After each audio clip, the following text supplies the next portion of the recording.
Dismas Mokua, political analyst, just at the far end, and ladies here looking lovely. That is Ambassador Esther Waringa, President Public Service Governance, and of course CPA Olive Gitau, Council Member ISPA. Karibuni sana to Morning Cafe.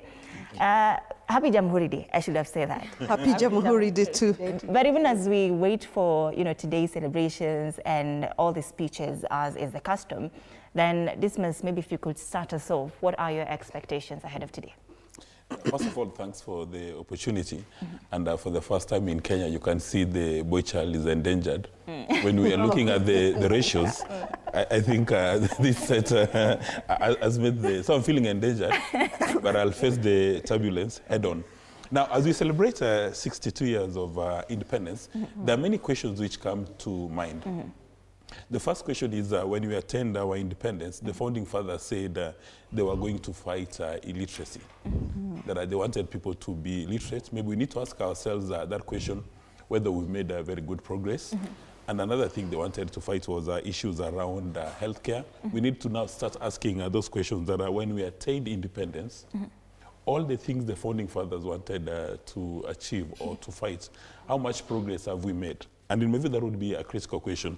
Then the second question is, every single day when we wake up, we are told that when we got independence, we were in the same, to use the Gen Z language, we're in the same WhatsApp group with South Korea, Singapore, and these other countries. How come they left this WhatsApp group to another WhatsApp group, a better one, and we seem to have been left lagging behind? And the third one would be, what is our national identity as a nation? And when you're talking about our national identity as a nation, then it leads to the theme for this week. For instance, when you mention Estonia to people who have placed a huge premium on international issues, international relations, what immediately comes to mind is issues around ICT, issues around e-commerce, because Estonia scores very big in those issues. If you mention a country called Germany, what comes to mind is engineering and technology. That are, in fact, in the last couple of years, if you want to buy a very solid car, then it has to be a German machine. If you mention a country like, say, Japan, what comes to mind? They're effective and they're efficient. Now, if you mention Kenya, in most parts of the world, what comes to mind is people who run in the Olympics and win medals. But how does that translate to Kenya's unique selling proposition at the international level? How does it translate to issues of tourism and to issues of mice? And that's the reason now we must make the connection to meritocracy. There is evidence to suggest that if you place a premium on meritocratic leadership, and there are two levels. One is a democratic meritocracy, that when you're going to elect people to public office, you ensure that you elect your sharpest tools in the shed for public office. Now, in Kenya, probably we don't elect our sharpest tools in the shade to public office, and that is where we have challenges. And I can even challenge you, whether you can actually name, depending on which county you come from, whether you can name 5 MCAs from your county, whether you can name 5 members of the National Assembly, that when they speak at a local and an international fora, you sit back and say, wow. Whether you can name 5 senators, whether you can name 5 cabinet secretaries, whether you can name 5 principal secretaries, that when they're at an international fora, when they speak wherever you are, you sit back and you say, wow, I'm impressed. And then the other one is the non-democratic meritocracy. For instance, when you look at the Kenya's public service, would you actually say that it's full of meritocratic leaders? Now, there are some institutions which score very high points. Like, for instance, when you talk about KDF, when they're recruiting, especially for the cadet positions, they ensure they get the sharpest tool in the shed. But some of the appointments to parastatal heads, parastatal directors, you sit back, someone has been appointed to a role, he may have capacity, he may even have competence, but they're not suitable for the role. So in my view, those are the things we need to ask. And finally, and this issue really relates to the theme for the week, we've got an infrastructure next to Embakasi, understand it's referred to as JKI, but it's dilapidated. I mean, when you travel abroad and you come back, you come to that airport, you begin to wonder, where are you? Now, Kenyans, we've been we've taken a deep now. We've been in slumber. There's a country called Rwanda, which is coming up with an amazing international airport. Right. That airport is going to be very key for cargo and passenger. If we are not very careful with our dilapidated JKIA, which is supposed to be the home of regional aviation. We are supposed to be an aviation hub in the region, but how can you be an aviation hub in the region when you've got a facility that doesn't even have bathrooms? You know, some tourists, they land, they want to use the bathrooms, they don't know where the bathrooms are. I mean, the place is just horrible. And when the administration wants to create public-private sector partnerships to take it to the next level, people stop deals. And we also need to ask ourselves that the issue of public participation, does it actually serve public interest? Does it serve national interest? Or is it used by special interest groups to frustrate projects? Because there's no way you are going to tell people that you want Nairobi to be the aviation hub if the international airport in Nairobi is not an international airport. Now, in Kisumu, you've got another facility, I understand it's an international airport. But of what use is it to people in that part of the world if it cannot be used for cargo? You may be surprised to learn that Lake Victoria is said to have some of the best fish in the world. That a British housewife would kill to get the fish from Lake Victoria. But how come people around the lake do not harvest fish and then transport it to the UK or the European Union? We have got evidence in Kenya that it's possible to engage in just-in-time production where you get products from Kenya. I mean, there's a company I think I recall called Homegrown, where people harvest all manner of fruits, vegetables, packaged nicely. And as you have this conversation in the morning, the products are landing in UK supermarkets, European Union supermarkets. How come we don't do the same for the fish from around the lake? Unfortunately, the airport in Kisumu used for passenger business. And everybody knows passenger business, while it's a nice deal or I've flown, I was on KQ, I was on a certain plane, but how does it translate to monetary gains for people? In my view, those are the questions we must ask.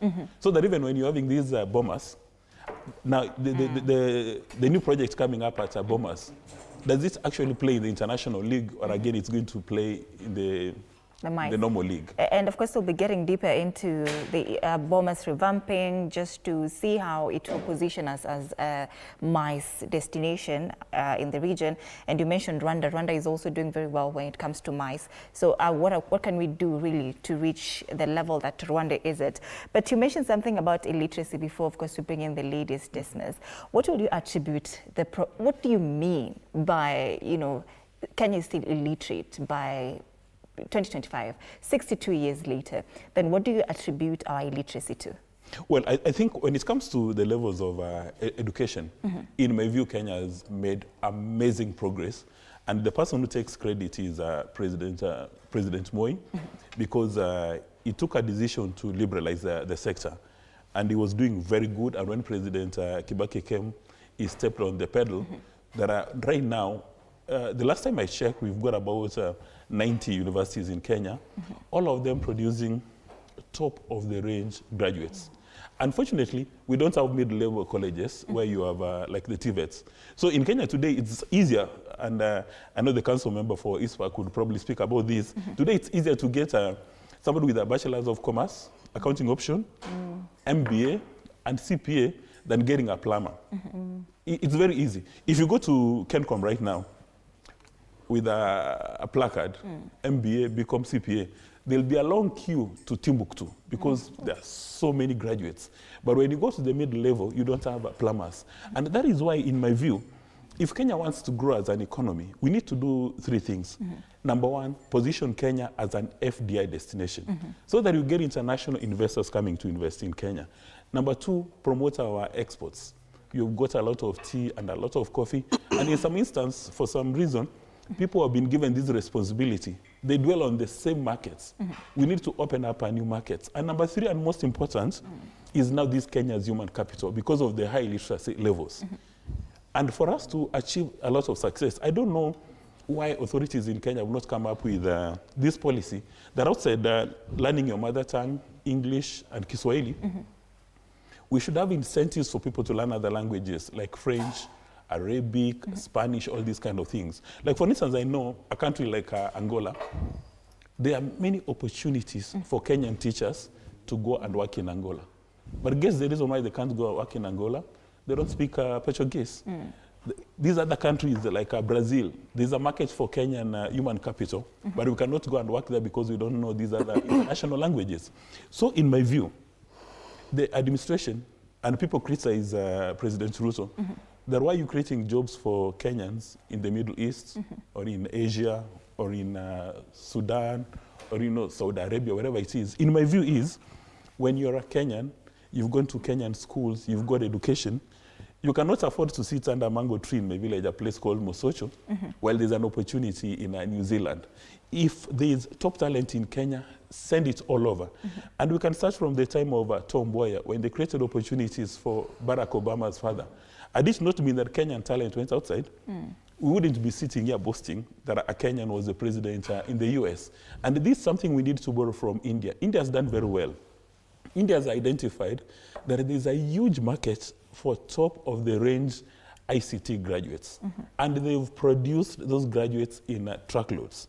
Understand, in the US, if you want to be a leader of a big ICT company in the US, you must be Indian, or you must have connections to India. So in my view, you also need to identify those opportunities. Like, for instance, if you've got nurses in Kenya, do you want them to go and sit outside, rather next to Kencom, yawning away, when they can go to Australia, New Zealand, and UK, and earn top dollar? So in my view, we need to create opportunities everywhere. You remember at some stage, the British Prime Minister was of Indian origin, the World Bank president was of Indian origin, and obviously the Indian Prime Minister is Indian. Can you imagine in a situation whereby we have exported Kenyan talent all over? So the World Bank president is Kenyan, and then the US president, Barack Obama, and then maybe even the British Prime Minister. So you've got people with Kenyan DNA running international meetings. So for me, this idea of us embracing status quo, it's unacceptable. I'm sure the lady from ISPA could confirm that the CPS from Kenya, they say like hotcakes in the region. So if you've done CPSA from Strathmore or KCA, why should you go back to the village and start splitting firewood if you can go to another country and work? And finally, I'm sure you know that Kenya's talent from Utalii College, they sell like hotcakes. You go to a hotel in Angola, as you're trying to speak in Spanish, you're told, "Es dismas." And then you Allah. You go to South Sudan, wherever you go. Now, if we know for a fact that Utalii graduates sell like hotcakes, why can't we produce them in truckloads and send them out? So for me, these people have got this almost irrational appetite to criticize these labor policies that you must create jobs within Kenya. We know we are operating in the context of globalization of markets and production. And we'll be coming into that topic of jobs, labor migration, and that exporting labor. I saw the council member ISPEC, CPA Olive, nodding when you said CPAs in Kenya are considered hotcakes. But just to comment on that, are you also exporting qualified people outside to work, outside the country? How would you describe you as hotcakes in the country? Thank you, Anne, for this opportunity. And just to agree with my panelist, Mokua, yes, as accountants, generally, we are finding a lot of our members getting themselves jobs outside Kenya. And one of the main areas we actually focus on as a body is coming up with mutual recognition agreements with various counterparties, other countries, to make sure that there is ease of exportation of employment and jobs for our members. Because we are very cognizant of the fact that our market as is now is not able to absorb all our members or all qualified accountants. Of course, the preference would be any person would want to stay home, for sure. But where the opportunity comes, they would take it. And we've seen a number of our members actually going not only within the East African region, even in the wider African region, and also towards Europe and the United States. What is saturating our Kenyan market that is making it hard for a lot of these accountants get jobs here in the country? Of course, to begin with is the package that you get, of course. So you have taken time to study, you're qualified, and you go to the market looking for a job. Those opportunities are limited. You're not getting, and if you get, you are not being paid enough for your qualification and for what you're valued. But even besides that, because we also believe that we are just not creating members or qualified individuals to get jobs. They should also be creators of those opportunities as well. But what you will find is one of the areas which I believe is a major focus and should be for this government is focus on MSME support and policies that actually support micro, small and medium enterprises. And so when you have conducive policies that help individuals create jobs and grow, then you will have people who are more inclined to setting up their own enterprises and being job creators. And that is an area that still needs a little bit more work from the government in terms of policy setting to support creation of jobs, to support Kenyans to earn a living, and of course to look at the cost of living. Because now when you try and compare what you're being paid and the cost of living, there's a very big mismatch. You're like, I can't make ends meet. So at the end of the day, if I can't make ends meet, the place that would actually be able to support me to get that earning that will help me will be in another country. And why not? Why not go there and earn that living? So, of course, we want our members to work here. We are fighting for better policies. We are lobbying for better policies. But, of course, when now the opportunities present themselves in other countries, then we also encourage them to also go as well. Because, like Moku has very well said, when you have more of us out there and we are actually guiding how governance is being done, financial management is being done, it's an indictment on the quality and the caliber of Kenyans that we have, which is very high. And that is one thing we actually need to pat ourselves in the back for. Our education system has been very conducive for us, has helped us just to go above board, but also the resilience of Kenyans. That is one thing you will never take away from Kenyans. They are very, very resilient. And so with that, they are able to fit in any sort of environment that they find themselves in, and they can easily adjust themselves to what they find. So in terms of that, then I totally agree. Of course, one of our main focus besides MSME support is employment opportunities.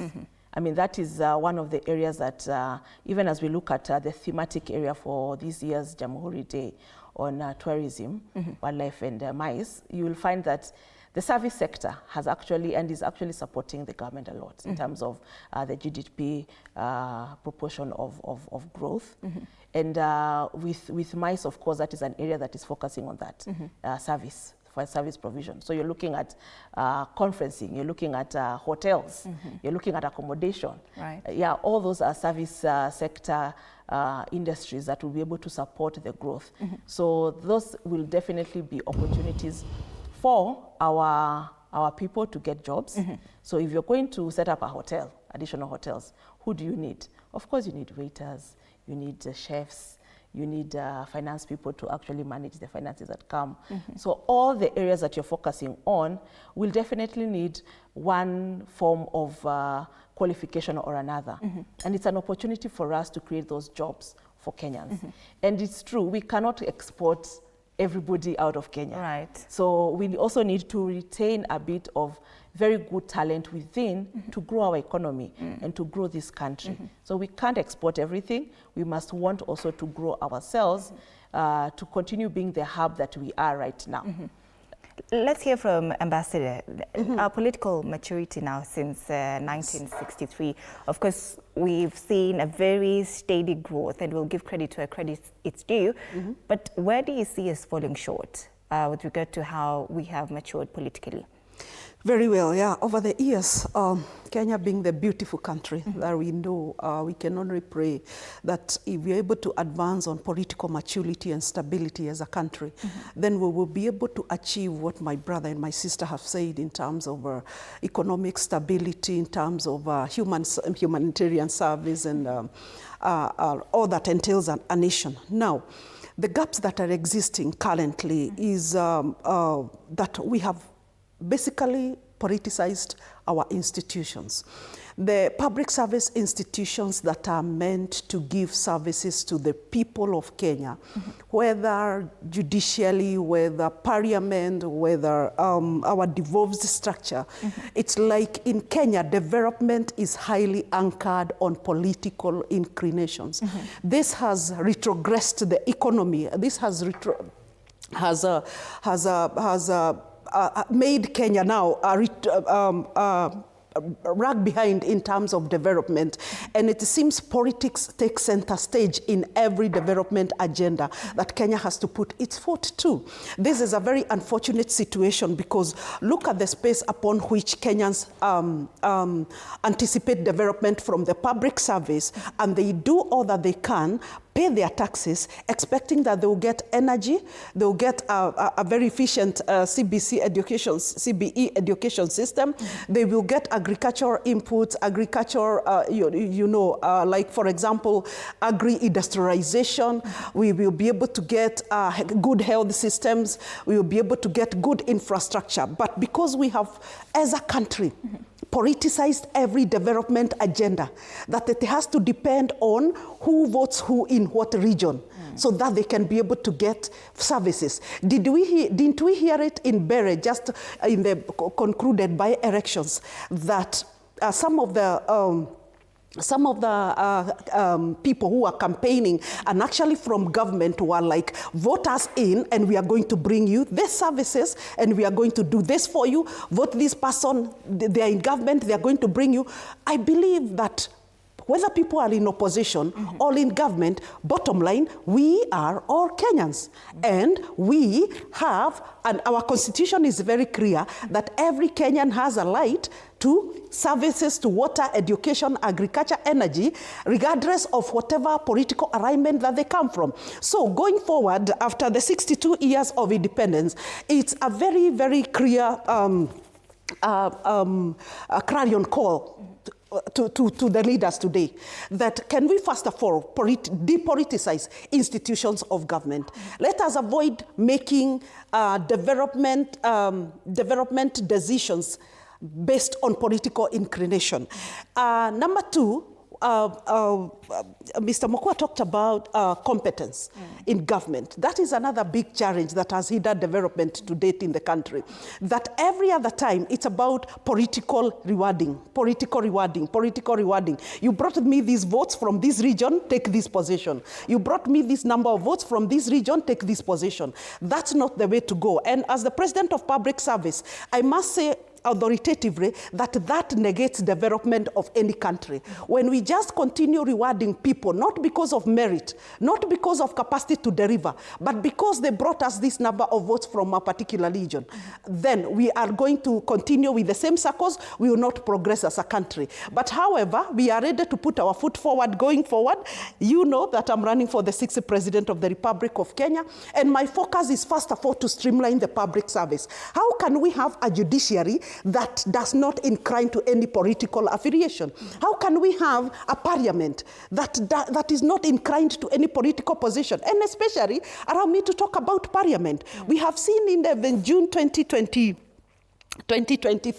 when our Gen Zs decided, okay, we are storming parliament because they are not giving us the right legislations that are progressive to our country. And Gen Zs went to parliament and they did what they did. Why? Because parliament has become an instrument of one arm of government, maybe the executive. Are we able to follow what our constitution says? Independence of parliament, independence of judiciary, independence of IBC, independence of the police service, and all that.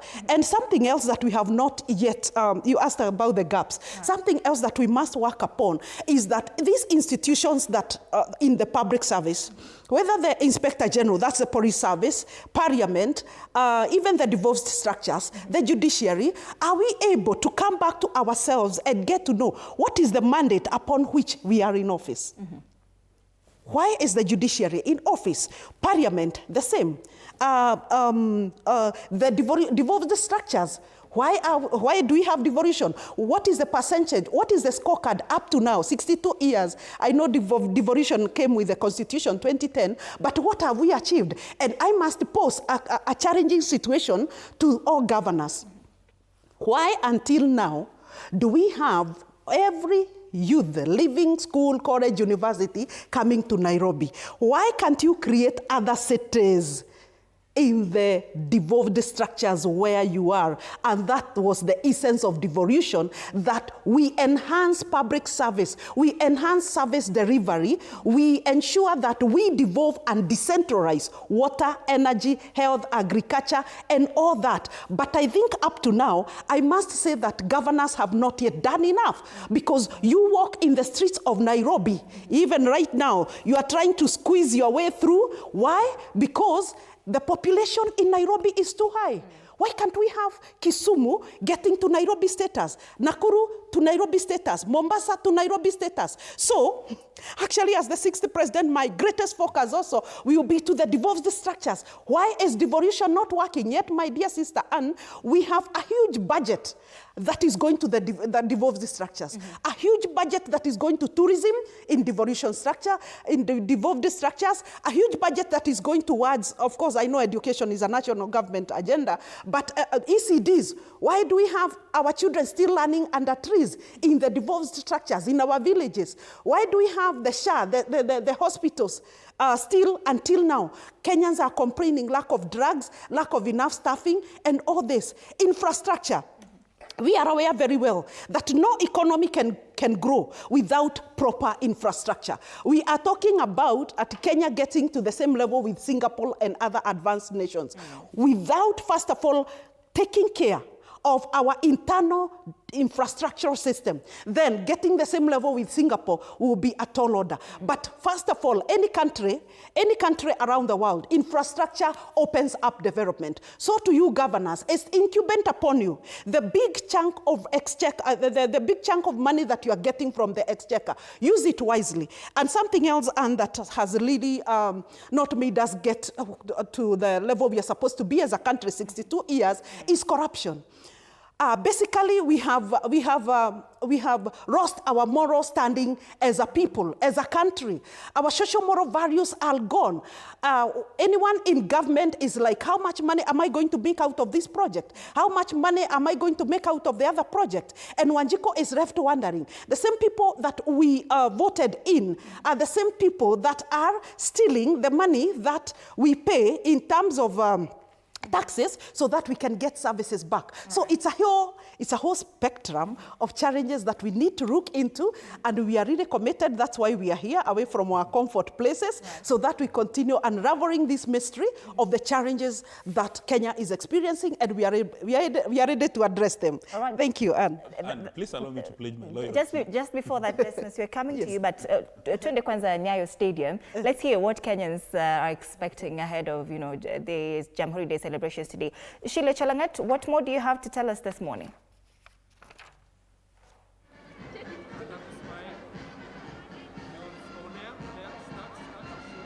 All right, thank you very much. Of course, this is the 62nd celebrations of the Jamhuri Day celebrations here at Nyayo Stadiums. Just the final preparations by the military officers just before they conduct the ceremonial march past here once the president will arrive at this particular stadium.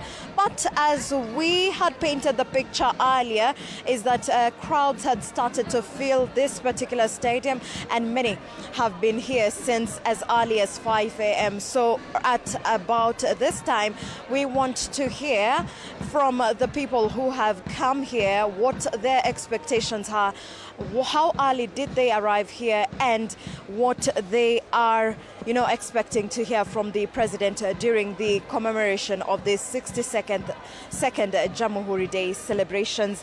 And labda nikianza tu na wewe, labda unaitwa nani, ulifika hapa saa ngapi, na ni kwa nini leo umejitokeza kuja kusherehekea Jamhuri Day? Asante. Kwa majina naitwa Albanas Mutuku. Mimi kufika nikarauka mapema. Jamhuri Day imekuwa tu safi, imekuwa tu poa. Tunafurahia kwa sababu hii ni onyesho moja kubwa kwa sababu Kenya tunaipenda. We really appreciate for the country. We really appreciate for the security we are having, for the peace. For truly, we love our country. Labda ulifika saa ngapi and getting into this particular stadium ilikuwa ni vipi? Yeah, mimi nilifika tu mapema like 5 nilikuwa hapa. Na kwa hakika the event iko tu sawa, tunapenda. Yeah. Na labda tunapotarajia rais kuwasili, wewe una expect nini kutoka kwake? Chenye cha muhimu ningetaka kujua ni rais akifika. Jambo hili la muhimu ni kwamba aelezee taifa mambo ya uchumi, mambo ya amani, ile mipango wako nayo kwa wanarika na sisi kama Gen Z. Na tunatarajia kuwa rais atakuwa mtu mwenye anapenda vijana kwa sababu tunampenda pia. Yeah. Alright, asante sana. Kuna mwingine hapa kando yako, ningependa ujitambulishe, unaitwa nani na kwa nini leo umefika hapa? Mimi kwa majina naitwa Frank Rupia. Nimesema kwamba leo niweze kufika katika sherehe kubwa ya Jamhuri ili tuweze kusherehekea kama taifa, na tunatumai kwamba kutakuwa na mabadiliko mengi. Rais wetu atoe hotuba ambayo atatekeleza yale ambayo atakuwa amesema. Na ni baridi sana. Is this your first Jamhuri Day you're celebrating here and mbona ukaamua labda ujitokeze leo? Kusema ukweli, hii ndio sherehe ya kwanza mimi kuhudhuria. Sijawahi kuhudhuria sherehe nyingine kama hii. Kwa hivyo hii ni ile ya kwanza kuhudhuria. Right, asante sana. Nyuma yake pia there is a lady. Labda tu ungeanza na majina yako, unaitwa nani na ni kwa nini leo umefika hapa? Asante sana, nashukuru. Kwa majina naitwa Catherine Ndunge, natoka eneo la Machakos Mwala. Nafurahi sana kufika hapa leo kwa ajili ya sherehe ya Jamhuri Day. It has been long since I came here, so I'm happy. I appreciate for the chance. We came here early. We came from Machakos from 5. We were here. We arrived. The weather is so nice. So we hope that the president will do some major things for this year. As we are ending the year, we are going to Christmas festive. We know that our president will do wonders here, and we appreciate for the gifts of umbrellas we are getting, and we know that with God's guidance, He will enable him to guide us well as we enter the new year. Thank you. And it is very cold. I do not know what motivated you perhaps to join this Jamhuri Day celebrations this particular day. You've traveled all the way from Machakos. Ni nini imekupea motisha kwamba leo lazima ufike usherekee Jamhuri hapa Nairobi? Nashukuru tena. Kitu leo nipa motisha kufika hapa Jamhuri. I've been in politics for a while. I've been selecting leaders, but for this time we are given direct communication from the state that we come, we be here, we celebrate with the president whom we elected. So we are happy, and we know that many things will change. I know that Kenya itaenda mbele kwa uongozi wake Honorable His Excellency President William Samoei Ruto. Najua akona mambo mengi ya kupangia wa Kenya. Ni vile watu hawakui patient. So we urge our Kenyans to be patient. I know everything will work in good because it means well to the community. Right, asante sana and happy Jamhuri Day to you. Hi, how are you? Could you introduce yourself na ni kwa nini leo umekuja ku-celebrate Jamhuri? Expectations zako ni zipi? Kwa majina naitwa Brighton. Siku ya kwanza kuingia kwa hii uwanja safi, nimebambika sana, na ni leo siku yangu ya kwanza kuingia Jamhuri Day ku-celebrate. Mimi kama kijana ningependa kwamba kuona Rais Ruto akiwa karibu na sisi, atupe mawaidha tuonye venye itakuwa. Mimi nabambika sana, nikiona furaha tele sana siku ya leo. Right, asante sana, happy Jamhuri Day. Labda ujitambulishe, unaitwa nani na kwa nini leo umefika hapa? Na mimi naitwa Aman Jaja. Na nimefurahi sana kushiriki na Wakenya wenzangu mashujaa kama Honorable Raila Odinga ambaye mwenda zake kwa sasa. Nimemmiss sana baba Jakom mwenye alikuwa akihudhuria sherehe kama hizi. Tulikuwa tunapata nafuu ya kimaisha kidogo. Ulikuwa na hela, alikuwa anaongea gharama ya maisha inashuka chini, lakini kwa sasa tumebaki kama mayatima, baba yuko.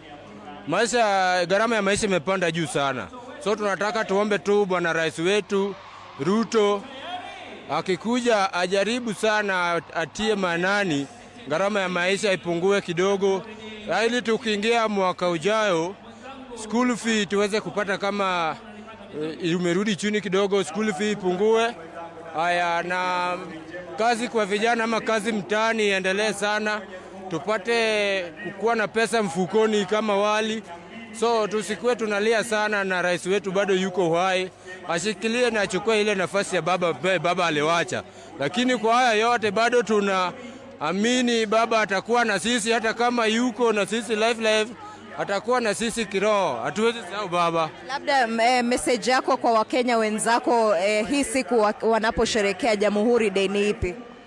Message yangu kwa Wakenya ambaye hawajapata nafsi ya kufika hapa kwa kiwanja ama hawajaungana na sisi pamoja, tunawaambia mali popote wako ama kama wako nyumbani, waangalie runinga, wasikilize kwa redio, na nawaomba tu tuishi na amani ili tukiingia mwaka ujao sisi wote tuko kimoja, tuishi kama mandugu na madada. Na wale wenye wana mapato kidogo, kama uko nacho kijako kidogo, karibisha mwenzako, mshare pamoja, ita jirani, msherehekee hii sikukuu ya Christmas pamoja, hadi tuombe Mungu sana tukivuka mwaka ujao, tuvuke kama sisi wote tumependana kama Wakenya. Right, asante sana. Of course, this is the 62nd Jamhuri Day celebrations here in Kenya, being celebrated at the Nyayo Stadium. Right about now, it's just final preparations ahead of the arrival of the President and the Commander-in-Chief of the Armed Forces. And we are seeing people continue to fill this particular stadium, just songs and choirs as we wait on the start of this particular ceremony. But I am still amongst the people, and we continue to hear some of the sentiments of the Kenyans who have been able to get a chance to be here today to celebrate Jamhuri Day. And with me is one gentleman. Perhaps you could introduce yourself. Unaitwa nani? You're celebrating Jamhuri Day today. Perhaps what's your message and what also is your expectations today? Thank you so much. Kwa majina naitwa Makori Ombati Evans. Tumekuja kusherehekea siku kuu ya Jamhuri Day, siku ambao Kenya ilipata uhuru wake, na tunasherehekea kama wananchi, na tunaomba sote wananchi tusherehekee hii siku kuu kwa Kenya iko huru. Kwa hii siku ambao tunasherehekea, we are celebrating the 12th Wildlife and Mice Day. So kitu ambao mimi ningeomba, Kenya ni nchi ambao iko na uwezo kwa upande wa tourism, iko na uwezo, tuko na mbuga tofauti ya huko wildlife, kuanzia Masai Mara, tuko na Nairobi Park. Tunaomba viongozi wetu watumie hii ili Kenya tuweze kujichenga vizuri. Through tourism tunaweza pata maendeleo ambao tunaweza pata ni mengi sana kupitia kwa dola na nini, vitu mingi. So ni viongozi wetu wawajibike vizuri, ndio ili nchi yetu tusherehekee ile uhuru, wananchi tujienjoy. Tuko hapa sikukuu hii, tusherehekee siku ya 12th Day. All right. Na huku Kenya iki aim to make tourism something for tourists to come and see here in Kenya. Wewe mwenyewe umetembea Kenya, ukazuru Kenya? Mimi mwenyewe najivunia kwa kutembea Kenya. Nimetembea ufuoni wa Mombasa, nimetembea Masai Mara, Nairobi Park nilikuwa huko last month. Najivunia. Mahali nataka kwenda ni Savo. Yes. Si uombe rais akupeleke Tsavo. Nikipata hiyo nafasi mimi nitashukuru sana. All right, asante sana. Of course, those are the sentiments of the Kenyans who are here and who have congregated here just to celebrate the Jamhuri Day celebrations. But for now, let me take it back to you in studio. And of course, Paul Kirobi will be on the other side just to talk to more Kenyans on what they are feeling on this 62nd day, 62nd Jamhuri Day. All right, thank you so much, Sheila, for that. And we're hoping that he'll be able to tour Tsavo. And of course, a lot of expectations from Kenya there, many to do with the cost of living, healthcare, education, speaking about school fees. But I should have picked up from that guy's point, umetembea Kenya, even as you're promoting tourism. I think I'll start with you, CPA. Okay. Thank you, Anne. I mean, it's very interesting to hear Kenyans' expectations. There's a lot of patriotism and optimism, which is a good thing. And that already sets the pace for our leaders, like literally it does. And the policies that they need to set need to actually mirror what the Kenyans are expecting. Unfortunately, when you look at the reports that keep coming, you find a disconnect between what Kenyans are expecting and what is actually happening. Because when you see reports like from the Controller of Budget and Auditor General, in terms of financial prudence and utilization of public funds, you're left wondering, is there some misalignment somewhere? Because they talk about how some funds cannot be traced, you cannot be able to verify what was spent, or priorities are misplaced in terms of expenditure and where funds are being sent and utilization. And you sit back and you ask, what is the thinking behind some of the decisions that are being made? But it is actually a time for our leaders just to keep reflecting, and they have an opportunity to do the right thing. And yes, nimetembea Kenya, and actually those are some of the places, things I would like even to just applaud the government for, because there are some policies in terms of tourism which have been very beneficial. Because when you remove tax from some of the tourism areas, like the tour vans that are used by the tour agents, they are exempt from tax. And it's because they are geared towards tourism to push for more domestic tourism and even international tourism. So that is beneficial because now it enables Kenyans, it provides that affordability. And we have seen all the, the advertisements that they come, it is now affordable to go to Masai Mara, it's more affordable to find yourself in Mombasa at the coast. SGR right now is fully booked until end of January. I mean, it means that has created a bit of affordability in terms of transportation to Kenyans to actually go to a different place and tour the country. And yes, so there are certain policies that have been beneficial. I think, was it this week or last week when the president was opening something on tourism, but and he mentioned that of course, he's giving the go-ahead to increase prices, which I think is something that we need to be careful about. Right. There is need to differentiate pricing so that you also encourage Kenyans to visit these places. And you can hear they want to visit. Anataka kwenda Tsavo. So you have to make it affordable for him to go to Tsavo. Right. So when you're increasing the prices, then it becomes a bit counterproductive. And when you increase prices, it now reflects, it comes back now to inflation because now you're pushing again the cost of living upwards. Right. And that's not something we want to do. All right, you're watching Morning Cafe. This is a special coverage of the 62nd Jamhuri Day celebration. We're coming back to that conversation on whether umetembea Kenya and just a reaction as to, Kenyans' expectations. They're speaking about the high cost of living. We're in 2025, 20 months to, or even less, to the next general election. Then where are we failing the citizens of this country? Stay with us. You're watching Morning Cafe.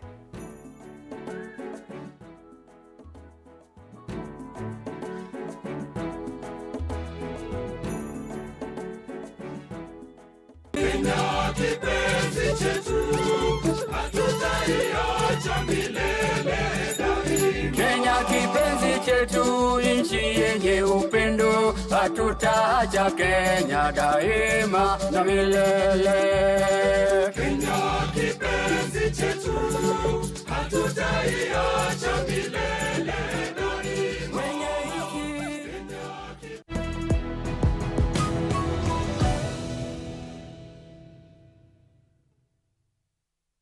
Here's how you can request for a mobile loan on the new KCB mobile app. Open your KCB mobile app and click on Loans. Click Apply Now on the KCB mobile loan. Confirm your loan limits. Set the amount, duration, and the destination account. Click Apply Now. Confirm the summary and click Request Loan. Enter your PIN. Download the new KCB mobile app today. Are you in Kericho and its environs? Did you know you can easily claim your lost and found financial assets for you, your loved ones, or your organization?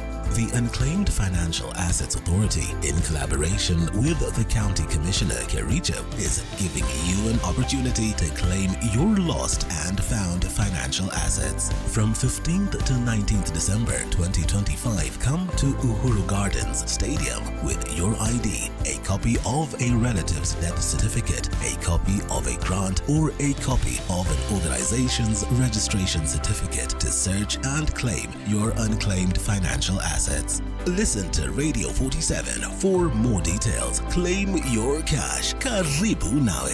The Unclaimed Financial Assets Authority. Receive, safeguard, reunite. Mimi niko makini sana ninapokopa pesa. Lazima nijue ni nani na ninakopa wapi.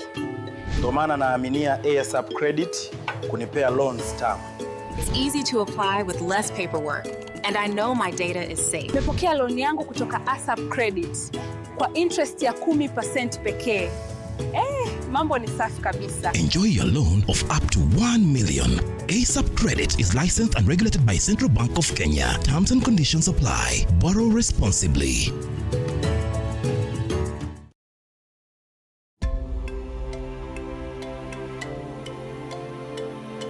I wish to warmly welcome all Kenyans and our visitors to Jamhuri Week, taking place from Monday, 8 December to 12 at the KICC. Join us as we celebrate our rich culture, unique experience, and the vibrancy that make Kenya a truly special destination. You're most welcome. Football fans, Azam TV has you covered. Watch the Kenyan Sports Pesa League, CAF, NBC Tanzanian League, Italian Serie A, Spanish La Liga, German Bundesliga, Saudi Pro League, and Carabao Cup. Plus, catch all 52 matches of the African Cup of Nations live from 21st December 2025 to 18th January 2026. Call 0709 844 000 or visit any Azam TV dealer today.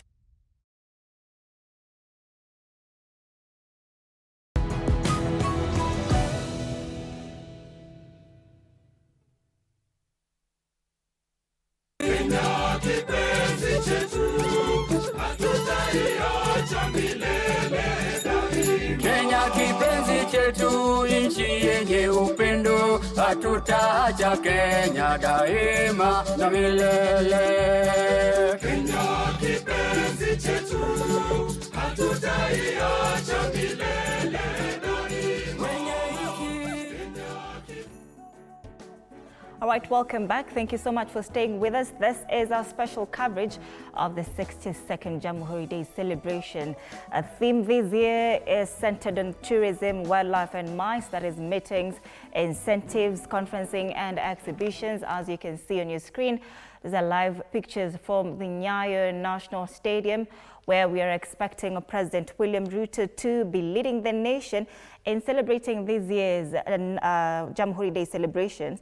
It's his fourth year as a president, just commemorating or leading the country in celebrating Jamhuri Day. As for the Deputy President Kithure Kindiki, this is his second Jamhuri Day celebration. We're also expecting him to be at the Nyayo National Stadium this morning. And of course, our team are on standby as well to bring us a wall-to-wall coverage of everything happening at the stadium this morning. Sheila Chalangat and of course Paul Kirobi will be speaking to Kenyans, as we've already seen during the first hour of the show. Just giving us a lot of sentiments from Kenyans, speaking on a lot of issues, including the rising cost of living being an issue, matters health, education, school fees being high, and just less than 20 months to the August 2027 general election. With me in studio, I have able panel here: Dismas Mukua, political analyst; Ambassador Esther Waringa, President, Public Service Governance; and of course CPA Olive Gitau, Council Member, ISPEC, speaking to us just about the 62nd Jamhuri Day celebrations. What strides have we made as a country towards, after, of course, achieving independence? What are the good, the bad with regard to this? And Dismas, I just want to bring you in from the sentiments that we had from the Nyayo National Stadium. There's this particular citizen who spoke about the cost of living, of course, being high. Akasema the school fees pia bado iko juu. Ako still hopeful that maybe the president will still be able to do something about that. This is his second last Jamhuri Day celebration, and Kenyans are still hopeful that he'll just do something to make it easier for Kenyans. Then where are we failing, and is it really possible to save the people as of today? It is, and first allow me to pledge my loyalty to Esther. She's running for president, so I'd like to get my appointment letter on Friday.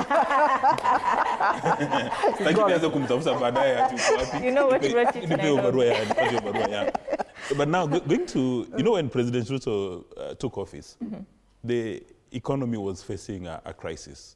The economy was literally in turbulence, and he had to take the first few years to do policy realignment and steady the ship. And when he made those declarations, people rolled their eyes and they said, "What a minute, what are you talking about?" Because for some reason, a good number of Kenyans don't have an appetite for the truth.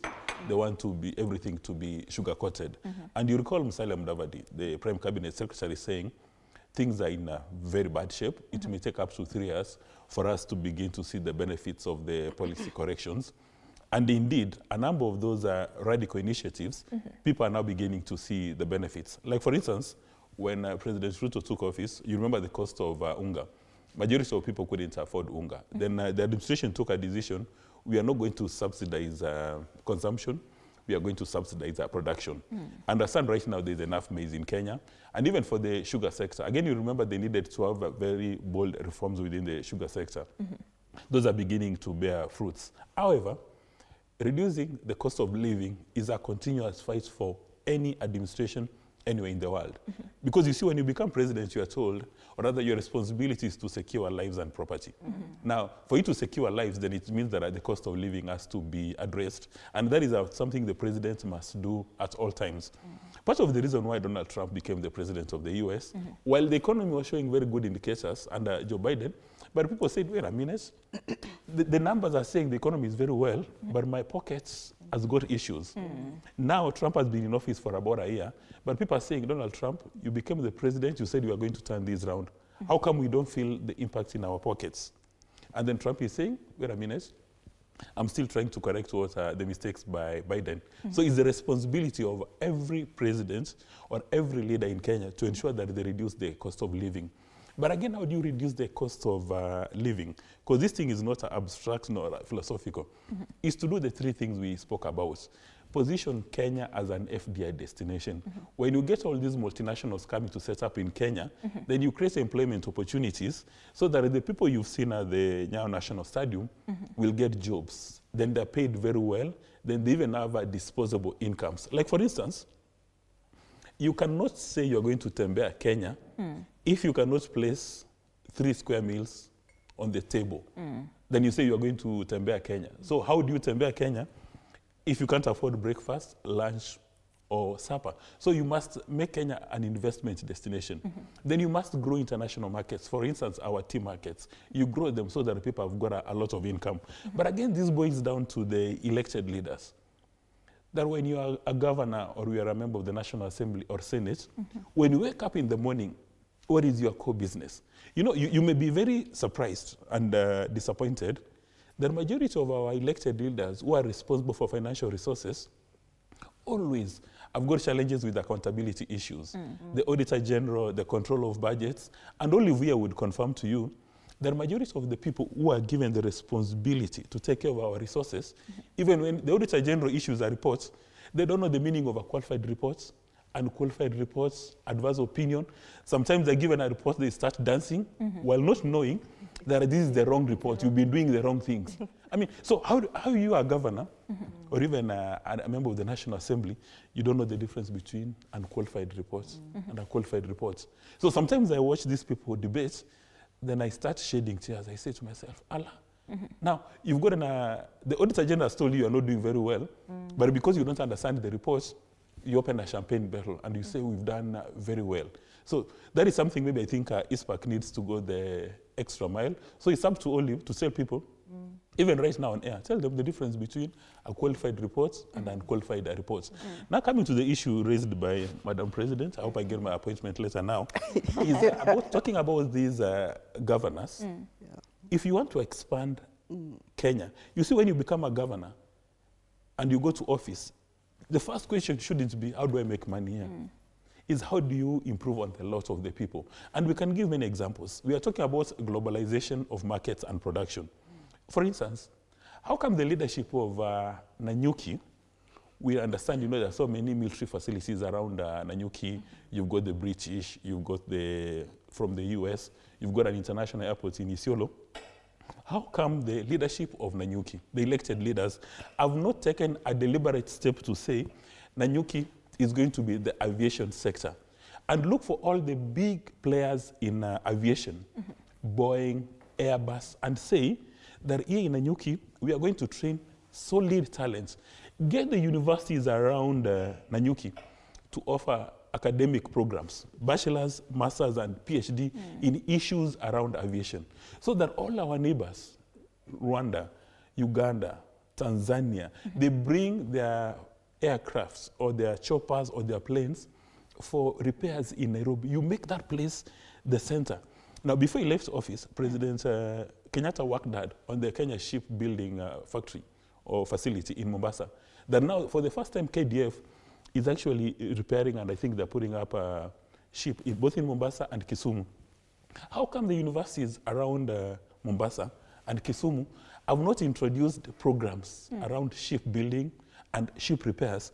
When are we going to have a professor of shipbuilding or a professor of repairs so that also our neighbors bring those facilities?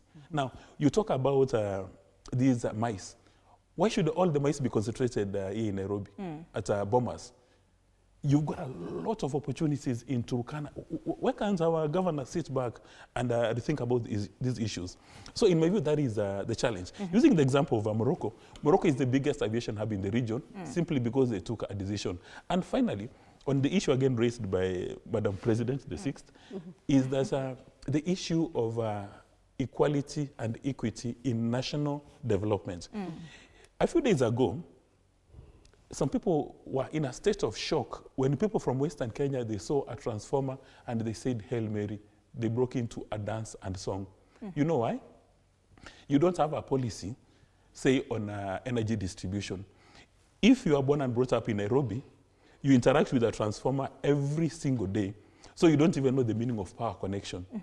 But people from western parts of Kenya, where I come from, you only begin to interact with power when you go to the cities. Power here, I mean electricity. When you go to the cities. So that when you get a transformer in your village, you have to break into a dance and song because that is a rare occurrence. And we can even look outside the distribution of power. You can even look at the distribution of roads. We don't have a solid roads policy in Kenya. That is why in many parts of the Rift Valley, we were told not a long time ago, people would use tarmac roads to dry maize. while parts of the world that are in Kenya which need a tarmac road, walikuwa wanaiona kwa movies. The reason why the president, when he said this project about the Rironi Road, people in Western Kenya broke into a dance and song. They said for the first time, we are going to have a road.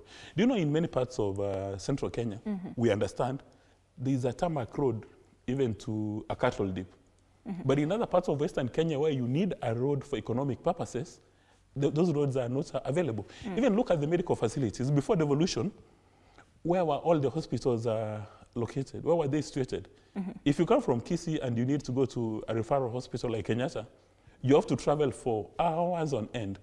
But if you come from parts of Central, Kenyatta National Hospital is a minute away. The new one of Kenyatta University Teaching and Research and Referral Hospital is a minute away. Even talk about the location of national schools. Where is Amangu located? Where is Alliance located? Where are the top schools located? That is why people from other parts of Kenya are saying, wait a minute, we love what President Ruto is doing. You may recall, it's only during devolution that parts of Garissa and Mandera interacted with a tarmac road. In fact, people from that part of the world walikuwa nasema, when we go to Kenya, even from Turkana, walikuwa nasema, I mean, these people are in Kenya, a territory called Kenya, but they say when we go to Kenya, because they had been excluded. And the person who came up with that session of policy was Tom Mboya, then serving under President Jomo Kenyatta, where they said there are some places in Kenya that need maendeleo more than others.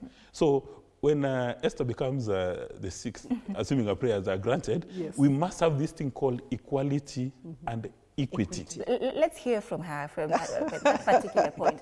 You know, she's nodding when you talk about governors, and clearly governors are dropping the ball from where you sit, Ambassador.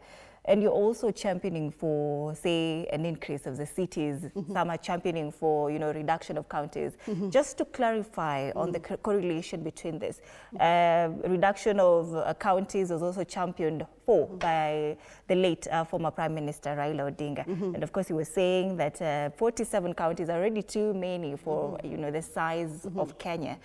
If you're talking about an increase of cities, then what is the correlation between reduction of counties and then an increase of cities? As you comment on your opinion on these governors just dropping the ball on service delivery and, you know, bringing them closer to the people, as is the goal with devolution. Thank you very much. Allow me to make a proclamation that I have an incoming CS in my sixth government of the Republic of Kenya. I love the brains to propel Kenya to the next level of delivery. So, Mr. Mukua, be assured that I'm with you.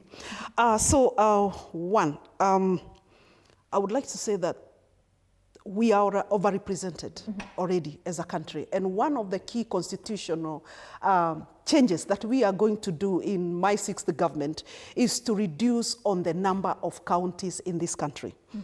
I visualize the former 8 provinces as centers of service delivery going forward in the Republic of Kenya. The 8 provinces, the central, the coast, the western, the Nyanza, the are enough to centralize, to decentralize service delivery through. What I think I'm known in the country for having spearheaded the Kenya Bila Uchaguzi bill, where we visualized bringing back the former provincial administration as centers of service delivery in devolved structures. Because currently, giving 474 billion to 47 counties, the counties are too many. And again, corruption, we have devolved corruption. The 474 billion or 15% of the budget that goes into the counties, maybe development is only half. Why? Because what we are seeing currently, the poor road infrastructure, the poor infrastructure in schools, the poor medical services at the devolved structures, although we have devolved functions and non-devolved functions, but we are basically the Kenyan populace or the Kenyan taxpayer is not getting value for the 15% money that is sent into the counties. But visualize a scenario where we reduce the number of counties and make the former provinces, we call them regions today, make the former 8 regions as centers of development in the devolved structures. That means we will not have 47 governors, we will only have 8 heads of public service in the current, it is still current 8 regions of the Republic of Kenya. If we are to send this money to the 8 regions, I am sure that we can be able to enhance service delivery to the people. Now, I must say that also, we have 1,470 wards translating into development. And considering a scenario whereby we are paying these members of county assemblies, are we getting value for the money that we are spending in all these 1,450 wards? What about 200 and how many constituencies? 200 and, okay, it's keeping my mind, the number of constituencies, but I think 289. It's quite a huge number. That having 289 members of parliament and then add the nominated members of parliament, then add the Senate, which the current constitution 2020 provides 290 constituencies. Sorry? 290. Thank you, dear. Yeah, 290 constituencies. That's a huge number of members of parliament. How much are we paying these members of parliament? Maintaining their executive lifestyle, their everything, you know, and of course the parliamentary committees also. There are too many and made of too many members, you know, and every sitting we have to pay them. So again, we have to really sit down and visualize a country where we reduce on the government machinery. We have to reduce on the structures, current governance structures upon which service delivery is delivered today in the Republic of Kenya. If we reduce the 47 counties and send the 15% of our budget to 8 provinces or 8 regions, I'm sure we will be focusing the country or the regions in a much more development-focused status, other than right now, where my brother here has said that this money, we send it to people whose hands are open. They are ready to receive this money for their own personal interest. I'm not sure that we have yet achieved the fruits of devolution since the Constitution 2010. I'm even wondering, with my incoming 6th government, am I really going to work with the current 47 devolution? No. Devolved structures? No. Because for the longest time, as the President of Public Service, we have been preaching about efficiency in service delivery. And we cannot say that we shall enhance efficiency in service delivery while we have bloated representation. The biggest chunk of Kenya's budget should go towards development, not recurrent expenditure. Right now, every governor has an executive council. They have a secretariat. They have their own big cars and everything and our allowances that are not benefiting the people of that particular county. So with the 6th administration coming in, the most important thing, first of all, will be to reduce on representation of the systems of governance in the Republic of Kenya, including parliament itself. And I wonder what the Senate does, actually. We do away with devolution. We do away with 47 counties. And again, I'm not seeing why we should have the Senate. Yeah, that money should go towards water. Recently, we saw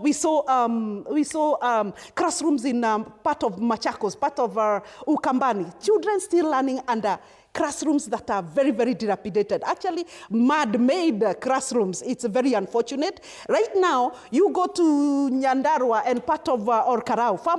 Milk farmers are struggling. I saw some pikipikis trying to make their way into where there's a collection milk center because the loads are bad. So why have 47 counties, yet development is not achieved? And finally,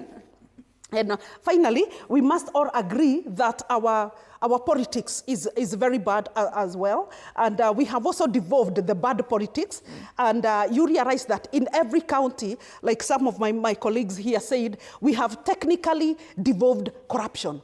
Why don't we then establish a system whereby we are able to track the money that goes into the counties? And of course, moral revolution. As Kenyans, tafadhali, even to the entire general public. I'm a presidential candidate. And wherever I go, because I've started engaging Kenyans, it's about money, money, money, money. Madam President, how much are you coming with? So Kenyans, can we change our moral standing? Because like I don't bribe, I cannot bribe anybody, I cannot bribe any voters. So Kenya, let's have a moral mindset, a transformed mindset, a high moral standing, and that is the way we are going to get to Singapore. Dismas, we are coming to you with that, but let's hear from the CPA. If at all this is economically realistic, we are talking about this debate on reduction of counties and then increase of cities and then just narrowing it down back to regions, sending money to these regions.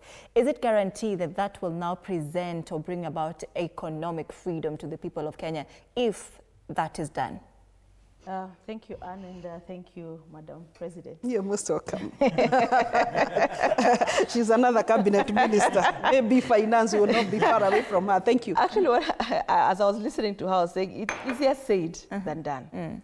Because remember, for you to make such changes, which I agree in terms of the cost of running a devolved system currently in Kenya is very high for us. There will be a lot of stakeholder engagement that is required. You need to mobilize Kenyans to actually agree to your position because it will require constitutional review. Now, getting to that point is where the crux of the matter are. Because by the time you actually try and convince someone in Makueni that Makueni and Machakos will now be combined into one, they all want their own small kingdoms. Everybody wants to run their own small kingdoms. So it will take quite a lot to actually convince Kenyans, but I think they understand because at the end of the day, like we're saying, we can see the macroeconomic environment. The government has actually tried to stabilize because we have interest rates are coming down. We've seen that. The central bank released they had their monetary policy committee earlier this week. And some of the indicators they were showing is that the macroeconomic environment is quite stable with interest rates coming down. We are now at an average of about 9% per annum with the central bank rates having been reduced from 9.25 to 9%, which is good because it's an indicator of finance access, ease of access to finance, because it's reducing the base rate for lending or accessing finance for entrepreneurs. And that is what you want. You want to provide the private sector the affordability and capability to access finance to grow and to grow our economy. And so with that, I see definitely there is need to relook at the cost of devolution as a country. That for us is a challenge. But there is the opportunity, all the governors have such great opportunities to make a difference. And one of the areas I see that we have an opportunity is value addition. We grow, we are foundationally an agricultural economy. We grow various aspects from tea, coffee, to fruits. Makueni, you have the mangoes, and then in Nyandarua, she's mentioned you have milk. Now, can you imagine value addition of milk? I mean, a few years back, and every now and then, you see milk being poured because it's not being stored. There are no good storage facilities. But trying to process that milk to cheese, and we know how expensive cheese is. The other day when I was trying to manage my cost within the house, because now cost of living is high, the one thing I had to tell my children is this cheese you're used to, no more cheese in this house. Because of the cost of cheese, it's very expensive. But if you are able to actually do that processing and be able to produce it, then you add value and you create more value and you bring more money to the pocket to the Kenyan. So the person who is actually producing that milk, and you help do what we call aggregation within a regional setting. So within the Nyandarua place, all the farmers, all the dairy farmers come together, aggregate your milk, let's put up a processing plant. And it's only the government that can put up policies that encourages them to do that and make it more affordable for them to put those processing plants to add value, and at the end of the day, get more money at the pocket. Because now they will sell a product that is more, that they have added value to it, that brings more money to them, and then create more disposable income. Because that's what you want at the end of the day, is to create more disposable income to a Kenyan to be able to tembea Kenya, if you may. And Dismas, I know you have mentioned about corruption being devolved, but now who is enabling this? Why aren't we not able to hold them accountable? You know, sometimes Waswahili wanasema mtu mmoja awe funzo kwa wengine. Then who is enabling this corruption being devolved? And this is an issue that we've had time and time again, especially when we're having conversations around devolution, when we're talking about devolution conference that is, you know, a triennial celebration and event. Who is enabling this devolution, this corruption, you know, in this devolved units? Yeah, first of all, at the risk of having my appointment revoked, in theory, it's possible to reduce the 47 counties to 8, or even to 5, or even killing devolution. But in practice, it's a tall order. In fact, people are beginning to say that some counties are too big, they need to be divided. And in my view, what Madam President should be focusing on is not reducing these counties, because that is a tall order. It will not happen in Kenya. It even may cause political instability. In my view, the focus would be making sure that both the national and county governments are effective and efficient. That the existing infrastructure we have today actually delivers, reducing the cost of service delivery. If you make the national and county government effective and efficient, then we are on the right path. And also the same for the members of the National Assembly and Senate, even the MCAs. They must be effective and efficient. Like, for instance, when you're having a very serious motion or a serious piece of legislation at the National Assembly, do members actually show up? And do they understand what they're debating? For the MCAs, can they offer oversight to the governors, or have they been held victim? Now, when you're talking about corruption, from the time the world was created, we anticipated that it is going to be people who will be stealing Mora's resources. That is why you have these governance institutions. You have the Auditor General, you have EACC, you have auditors like Olive and ISPAC, because people knew that when you give some leaders resources, if there's no pecuniary penalty or criminal penalty, they're going to steal. But the objective situation in Kenya is, for some reason, we have embraced impunity, mediocrity, and corruption. In fact, when you go to the ballot, probability of you winning an elective seat, if you score an A in impunity, an A in mediocrity, and an A in corruption, is extremely high. For some reason, Kenyans have got a phobia. They give character, capacity, and competence a wide berth. So Kenyans are the problem? We are the problem. We vote them in. You know, it's a Dr. Fred Matiang'i, then as a CS for Interior, who went to the top of Mount Kenya literally and gave us a warning. He said, some of these guys who present themselves for public office, they're criminals. They participate in wash, all these kind of things. But guess what we did? We elected a number of them to the National Assembly. And then President Ruto presents a bill on anti-money laundering. How do you expect beneficiaries of money laundering to create a piece of legislation to stop that? How? It will not happen. Do you know, majority of the members of county assemblies, when they see the governor coming, they bolt, they run away. They've got a phobia for the governor. How? Most of these governors, you know, they intimidate members of the county assemblies.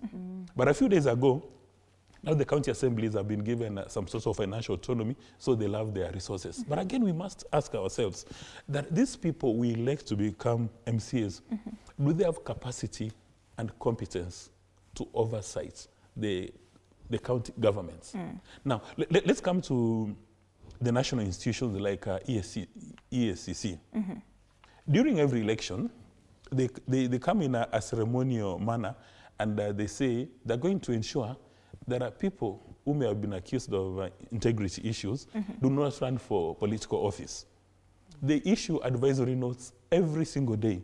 But guess what? People who are known to have assaulted the Kenyan Constitution, people who are known to be corruption architects and beneficiaries, they still get voted into office. So what does EACC say in return? Give us prosecutorial powers. As if the only thing they lack is capacity to prosecute. And in my view, if you're going to kill corruption in Kenya, EACC, to use your words, they must pick a couple of, let them pick 2 MCAs. Pick 2 members of the National Assembly, 2 senators, 2 principal secretaries, 2 cabinet secretaries, 2 from each sector who've been accused of assaulting the Constitution, of assaulting taxpayer resources, And the entire budget they have, they zoom in on just 10 individuals because they say their resources are spread thin. If they zoom in on a few, maybe 10 public servants of rank, and we see those people serving time behind bars, then people will know that if you play with Mura's resources, you're going to be in trouble. And in my view, what we even may want to do is to increase the penalties on corruption. Corruption, in my view, should be taken to the level of, it should be a capital offense. Because let's break down what corruption is. You've been given money to buy drugs for a medical facility. Instead of buying drugs for a medical facility, you take those resources and invest in a property in Dubai or in South Africa. People from your county are going to die. So indirectly, you are the cause of death of these people. So how isn't corruption a capital offense? But what do we do instead? When politicians from our neck of the hood are accused of corruption, we are the very first people to go outside DStv and lie prostrate and demonstrate and say, this guy is being targeted. And because politicians, majority of them are, especially the ones who are accused of corruption, they're snake oil salesmen. So you've stolen public resources. When you're being taken to EACC, then you say, the establishment is fighting me. So instead of people questioning the fact that you've been accused of stealing resources, they say kwamba wananipiga kisiasa. But kupigwa kisiasa aje when you've been, by the way, and probably this is the last time I'm repeating this example. We've got a number of people elected to the county assembly that a day before the election, they can't afford a cup of tea at a 5-star hotel. They can't afford. It will take an arambe for them to have a cup of tea at a 5-star hotel. But guess what happens after they get into office? They can now buy that 5-star hotel without harnessing the factors of production. So where did they get this magic within 6 months to make money? You can't afford a cup of tea, but today you can buy the entire hotel. Now, if these guys all of a sudden they become Albert Einstein, you know, they've had the Eureka moment, how come they're not applying that Eureka moment in the management of public resources? So till such a time when you penalize corruption, it's going to be a key success factor in Kenya. And we need to take examples. Like, for instance, in Japan, when you're accused of stealing public resources, not even the actual money, even when you're stealing public time, doing private business, using public time, you better commit suicide. That is why suicides in that part of the world are very high. South Korea has now normalized the idea that even if you're the president, you compromise public resources, you will go behind bars. In South Africa, we saw Zuma behind bars. There was state capture. But what happens in Kenya? The moment you steal public resources, when you go back to the village, especially prosperity gospel preachers, they'll say, "Huyu kijana wetu amebarikiwa." Then an elder man who was seated right in the middle is told to stand up. A young man of 20 years, anaambiwa kaa hapo katikati. Then when you give your sadaka, a lot of money, everybody's told, sasa, you have to stand up and clap for this gentleman. But they don't bother to ask. This man, we know he was born across the river. We know his homestead. 2 years ago, he was struggling. What are these factors of production that he has harnessed to be able to make all these resources? We don't ask these pertinent questions. So, if you're not going to borrow the system from China where they shoot thieves in the public space, at least in the old China society, or maybe the story of J. Rawlings in Ghana, then you keep on electing people steal public resources to public office, then corruption is going to be a best practice. Then this is something that maybe as EACC, DPP, NPS, should just take part and just come together and try and bring to book governors who are practicing, corruption. As you say, that now corruption is a devolved, I don't want to say unit or function. No. Devolved vice. Devolved vice, So who is also dropping the ball when it comes to just oversighting this particular vice in the counties? Is it everybody, EACC, NPS, DPP? Who would you say is not doing their job well as they should? Again, in the full disclosure of material information, I studied ACCA, but I don't practice. So if I'm making some statements with Oliver around. But you see, you need to come up with systems that make it practically impossible for people to steal. And you've got laws, Public Finance Management Act, you've got all these kind of things. But guess what? The person who designed an alarm for a car knew that there was somebody who would be a clever. You know, we have, in the old China society, we used to have clever thieves. So you can put up any system. But if somebody does not have character, they would still go and miss. Do you know at some stage, the most popular academic program today is a Bachelor of Arts. I don't know if it's Bachelor of Arts or Science in Procurement. Do you know why it's selling like a hot cake? Initially, it used to be accounting, because if you do accounting, then you can end up being a buyer. You're buying products for your organization. So there's a khaki envelope under the table. Lately, it's procurement, because that is the easiest way to make money. Have you ever wondered why? If you go to the supermarket, you can buy a pen for 10 bob, but the public sector buys it for maybe 100. Ever wondered why most of these elected leaders, when they go to office, the first question they ask is, how do we make money? Not how do we serve people? Now, you've got a good number of MCAs who have over time demonstrated that they don't have the killer instinct or capacity or competence to oversight the governor. So the governor essentially as a blank check. They do as they deem fit. And even at the national level, I mean, when you look at the auditor reports, when you look at the control of budget, every single report has got red flags, crimson red, red flags, shouting that there is a thief here. There is a thief here. These reports go to the National Assembly. Then you see some governors sauntering in with a bevy of assistants. Some of them even pretend not to understand the questions being posed by the Senate. They pretend they don't understand. I recall there's a governor who has no idea of the number of advisors he has retained for his office. A governor who doesn't know how many advisors he has in his office. So when he's speaking at the National Assembly or Senate, you can easily come to the conclusion that he's got a problem with his teeth, maybe he's got a toothache, or maybe America ice cubes, he cannot speak. He looks terrified. But akimaliza kutoka, as soon as he gets outside, the gentleman is boiling over with energy, because they have created infrastructure to beat the system. The buck stops with an organization called EACC. EACC is a product of the Kenyan Constitution, Chapter 10 and Article 6, about the leadership and integrity. Actually, it's ethics. One of the key success factors is ethics. So, for me, I really get surprised when the chair of EACC says that at some stage he was having a business with the NTSA and somebody asked for a bribe. So he makes the declaration in public and then it stops at that. He's behaving like a member of this NGO industrial complex. You've been given powers by the Kenyan Constitution to fight corruption, and all you can do is to come in the public space and say, I was having a transaction at NTSA, I was requested for a bribe. One would have expected that the person who had the guts to ask for a bribe, I think he mentioned 10,000 bob, from Bishop Oginde, should be behind bars. Now, you are the person who's been given powers by the Kenyan Constitution, by morale, to fight corruption.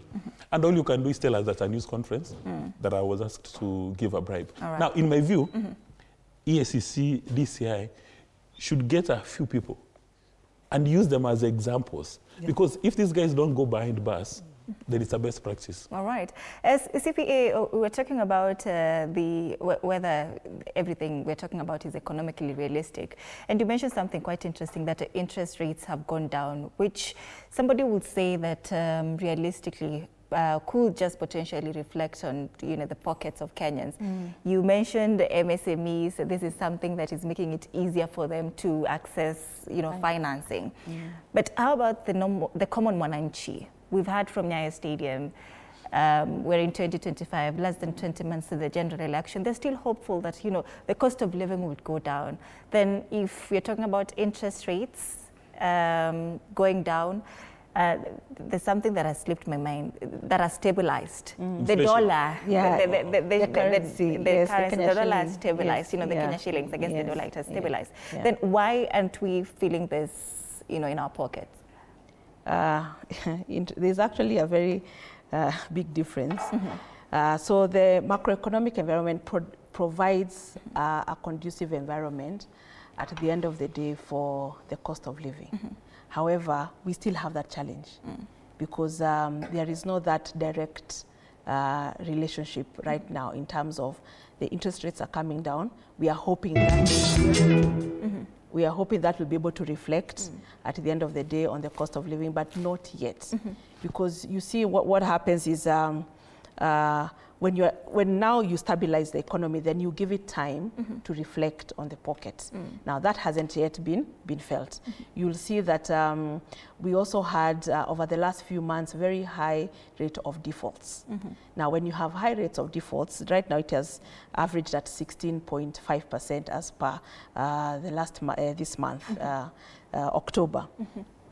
That is still high, because we have had average rates of about 11% over the last few years of default rates. Because now when you have more households defaulting or even corporates, then it means then they're struggling at the end of the day with income that is coming to their businesses or income that is coming to your pocket. And why are you struggling with that? Because of the policies that are being set. When a government comes into play and the first thing they think about is increasing taxes, what have you actually done? You have removed money from the individual's pockets. Now, there is no way you can grow an economy when there is no consumption. And what you need to push is consumption by Kenyans. Now, when they're not able to consume, then they are not able to grow the economy. So what we are trying to do now is trying to use taxes as a way of growing the economy. There is no way. It's like you getting into a bucket and trying to lift yourself. So Kenyans are not able to consume because, of course, the cost of living is high, right? Exactly, exactly. So now what the government needs to do is to set up policies that will help Kenyans have more money in their pocket to consume. And part of consumption is just not even buying, it's day-to-day use, but it's also saving. And when you save, you invest. When you invest, you're developing, you're either setting up a business or you're putting your money somewhere in an investment that will grow the economy. So you're either growing your pension funds, you're either growing your business acumen as an individual. And so that is one of the aspects I see a bit of disconnect in terms of some of the policy decisions that are being set. And so you will find one of the examples the government now is using is focusing on public-private partnerships more to see how it can crowd in more private sector funding. I mean, recently we've had EABL floating a corporate bond. We've had Safaricom floating their green bond. You can see the amount of liquidity in the market. There is some money in the market, but the Kenyans are choosing where to put that money in the market. And so they need, and Kenyans in this case is corporates, because you'll have the financial institutions who are the big chunk of the investors of some of these bonds that are being put out. So the banks, the pension funds, the parastatals, you have retail investors who is Kenyans, common you and me, but they make a very small proportion of the people who are investing. So at the end of the day, what you're asking is, how are we helping Kenyans to make more money to grow the economy? And how are we crowding in private sector to help growth of businesses? Because you'll find that the access of funding that is there and credit that is there right now is being pushed more towards investing in either government securities. The good thing about what the government has done now is to reduce those interest rates. So with that, it's signaling the fact that they want to reduce the cost of credit, which is a good thing. So now what we need to see is now to see the shift of that now lending to government as more and lending more to private sector to grow the economy. So that is a shift now we are hoping that we will see, as long as the government continues to sustain the lower interest rates for now. Then with time, then we should be able to see the shift. But of course, policies, one of them being tax policy, is a major issue that actually needs to be looked into to help Kenyans to have more money in their pocket. All right. Yeah. Let's cross over once again to Nyayo Stadium. Paul Kirobi is on standby. I'm told he has, Kenyans once again. Tusikize wanasema nini. Kirobi, good morning. Ground inasemaje at Nyayo Stadium this morning? As you can see, people continue to throng the stadium. So what can you tell us as of this hour?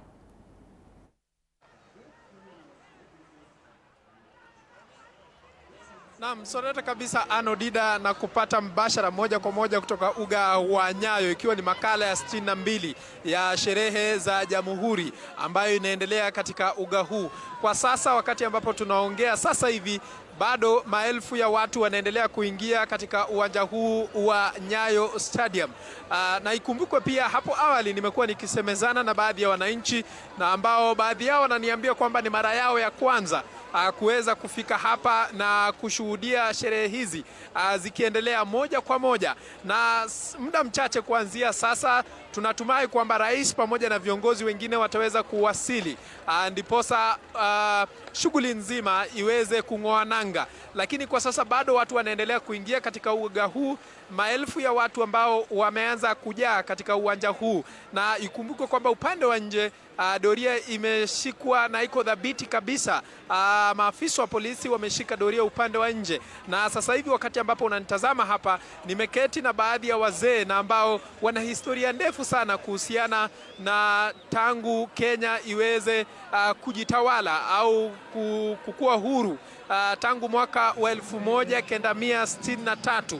Na ikumbuka kwamba waziri wa masuala ya usalama ama katibu wa wizara ya masuala ya usalama Raymond Omolo amesema kwamba siku ya leo ni siku ya Wakenya kuliwaza na kuweza kutumia siku hii katika na uzalendo ambao Kenya imekuwa nao. Na ikumbuke pia ni safari ndefu tangu mwaka wa 1963 kipindi ambacho Kenya iliweza kupata uhuru. Na sasa hivi kama unavyonitazama ninao wazee hapa ambao watatueleza iwapo wanatarajia nini siku ya leo kutoka kwa Rais William Ruto, na sherehe zingine zimekuwa na tofauti zipi ikilinganishwa na siku ya leo. Na karibu sana mzee katika runinga ya TV47. Na labda utuambie majina yako kamili na kisha utueleze kuhusiana na sherehe hizi za Jamhuri.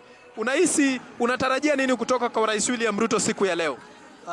Nafikiri rais atatufanyia mambo mzuri, atafurahi hata sisi vile tunafurahi hapa, na tuna expect mambo mzuri ile ataongea, na sisi tuna expect very good results of 25. Na kando na kutarajia mambo mazuri, sijui kama wewe umetembelea mbuga tofauti za wanyama kama Masai Mara na maeneo mengine? Sijafika huko, lakini hapa Nairobi nimetembea hapa Lang'ata hapa, kuna kaona wanyama na tena inafurahisha sana, lakini tukiona vile Kenya inaendelea mambo yanakuwa mzuri sana. Naam, asante sana mzee hapo, anasema kwamba mambo ni mazuri na anatarajia mengi kutoka kwa Rais William Ruto siku ya leo. Wacha pia nisikilize kutoka kwa mzee mwingine hapa. Kidogo ni kama anaogopa kuzungumza kwenye runinga. Labda utueleze majina yako mzee, na ulifika hapa mwendo wa saa ngapi na unatarajia nini siku ya leo? Majina yangu ni Isaia Kemuyu kutoka sehemu za Mwala, na tulifika hapa mwendo wa saa 11. Saa 11. Na labda unatarajia nini kutoka kwa Rais William Ruto siku ya leo? Tunatarajia kuona maendeleo kutoka kwa rais wetu mtukufu. Ukilinganisha sherehe zingine za Jamhuri, manake wewe umekuwa tangu utawala wa kitambo, tofauti kubwa iko wapi? Hii tofauti kubwa ni kuwa watu wako kwa wingi, na tunatarajia kupata maendeleo kwa wingi. Naam, asante sana ndugu kwa kuweza kuzungumza na runinga ya TV47. Labda nisikilize upande wa nyuma hapa. Naona kina mama kidogo wana uoga. Wacha nisikilize upande wa huu kutoka kwa huyu kaka yuko hapa. Labda atatueleza majina yake mawili na siku ya leo anatarajia nini. Majina anaitwa Kaleli Kilonzo. Na leo anatarajia makubwa sana kutoka kwa rais. Afungue miradi, mambo ikuwe sawa sawa. Naangalia mambo ya vijana. Siku ya leo kauli mbiu ni kuhusiana na tourism, ambayo ni utalii na wanyamapori. Sijui kama wewe umewahi kutembelea mojawapo ya wanyamapori, and do you understand the big five? Yes, I understand. Naelewa, nimetembea. Big Five ni wanyama kama gani? Kuna simba, kuna ndovu, kuna chui, na wengine. Na nyati pia. Mzee, unaweza zungumza nasi? Wacha nisikilize kutoka kwa ndugu mwingine hapa. Akina mama hapa kidogo naona ni kama wanaogopa kamera zetu, lakini labda nisikilize kutoka kwa jambo mama. Wanaogopa kamera zetu. Wacha nisikilize upande huu mwingine. Nisikilize wakazi wanasema namna gani kuhusiana na sherehe za siku ya leo. Labda ndugu, tueleze majina yako mawili na siku ya leo unatarajia nini? Kwa majina naitwa James Munyao kutoka sub-county ya Mwala. Leo tumefika hapa stadium na tunangojea rais atueleze mazuri. Tunatarajia mazuri kutoka kwake. Asante. Sijui kama umewahi tembelea mbuga tofauti tofauti za wanyama kama Masai Mara na maeneo mengine, na je, unahisi ni masuala yepi ambayo serikali inafaa iangazie kwa kina? Asante. Nimewahi tembelea na nimeona wanyama wengi. Yeah. Na labda ungependekeza serikali ifanye nini kwa mbuga za wanyama? Ningependekeza usalama uhimizwe sana, ndio wananchi wasiwe wanapata madhara. Asante. Naam, asante sana. Wacha nisikilize kauli za mwisho hapa kutoka kwa ndugu ambao wana nguvu na wangependa kuzungumza mengi zaidi kuhusiana na siku ya leo. Kaka, tueleze majina yako mawili na ulikuja hapa mwendo wa saa ngapi? Naona umevalia shuka, sijui kama ni baridi ama mbona hujavaa sweta? Nimekuja hapa mwendo wa saa 9 hivi. Nimetoka Mwala. Na leo ni siku kubwa. Mimi naitwa John Mutulili Mutisia. Kwa hivyo tuko hapa tukisherehekea siku ya Mashujaa Day. Ile na kusudia ni serikali kurebekisha uchumi. Kwa sababu wananchi at least watu chiki. Iko chini kiasi. Karibu wainue kidogo, sitakuwa sawa. Labda ni masuala gani ambayo ungehisi rais aweze kuongelea siku ya leo, kwa sababu leo ni national holiday katika taifa hili? Uchumi wa kifedha, tusudue uchumi wa kifedha, ukulima na mambo mengine yanayokuzia mwananchi wa chini. Naam, asante sana. Kama jinsi ambavyo umesikia Anodida, labda nisikilize kutoka kwa kina mama hapa. Sijui kama wana jambo la kusema, hata kutuma salamu pia inakubalika. Labda utuambie majina yako mawili na siku ya leo unatarajia nini? Naona umeshika bendera 3.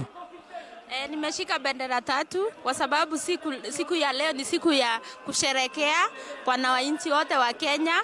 Tukisema hapa ni 2 term na tutoki. Tunajua ya kwamba William Ruto ametusaidia sana zaidi ya kazi mtaani, sana nyumba 10 pia ataangalia. Na najua tunatarajia mambo mingi sana. Nataka kutuma salamu kwa Johnson Sakaja siku zote.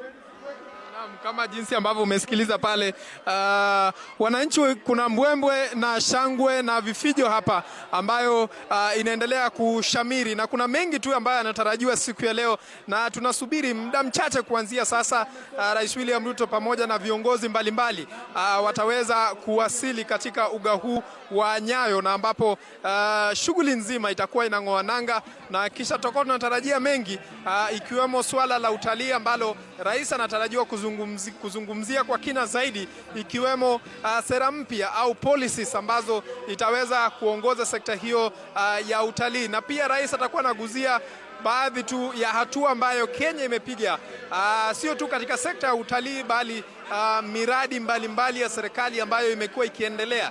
Na ikumbukwe pia hivi majuzi rais alikuwa amesema kwamba kuna uwezekano wa kuboresha hoteli ambazo zinapatikana katika nyuga tofauti.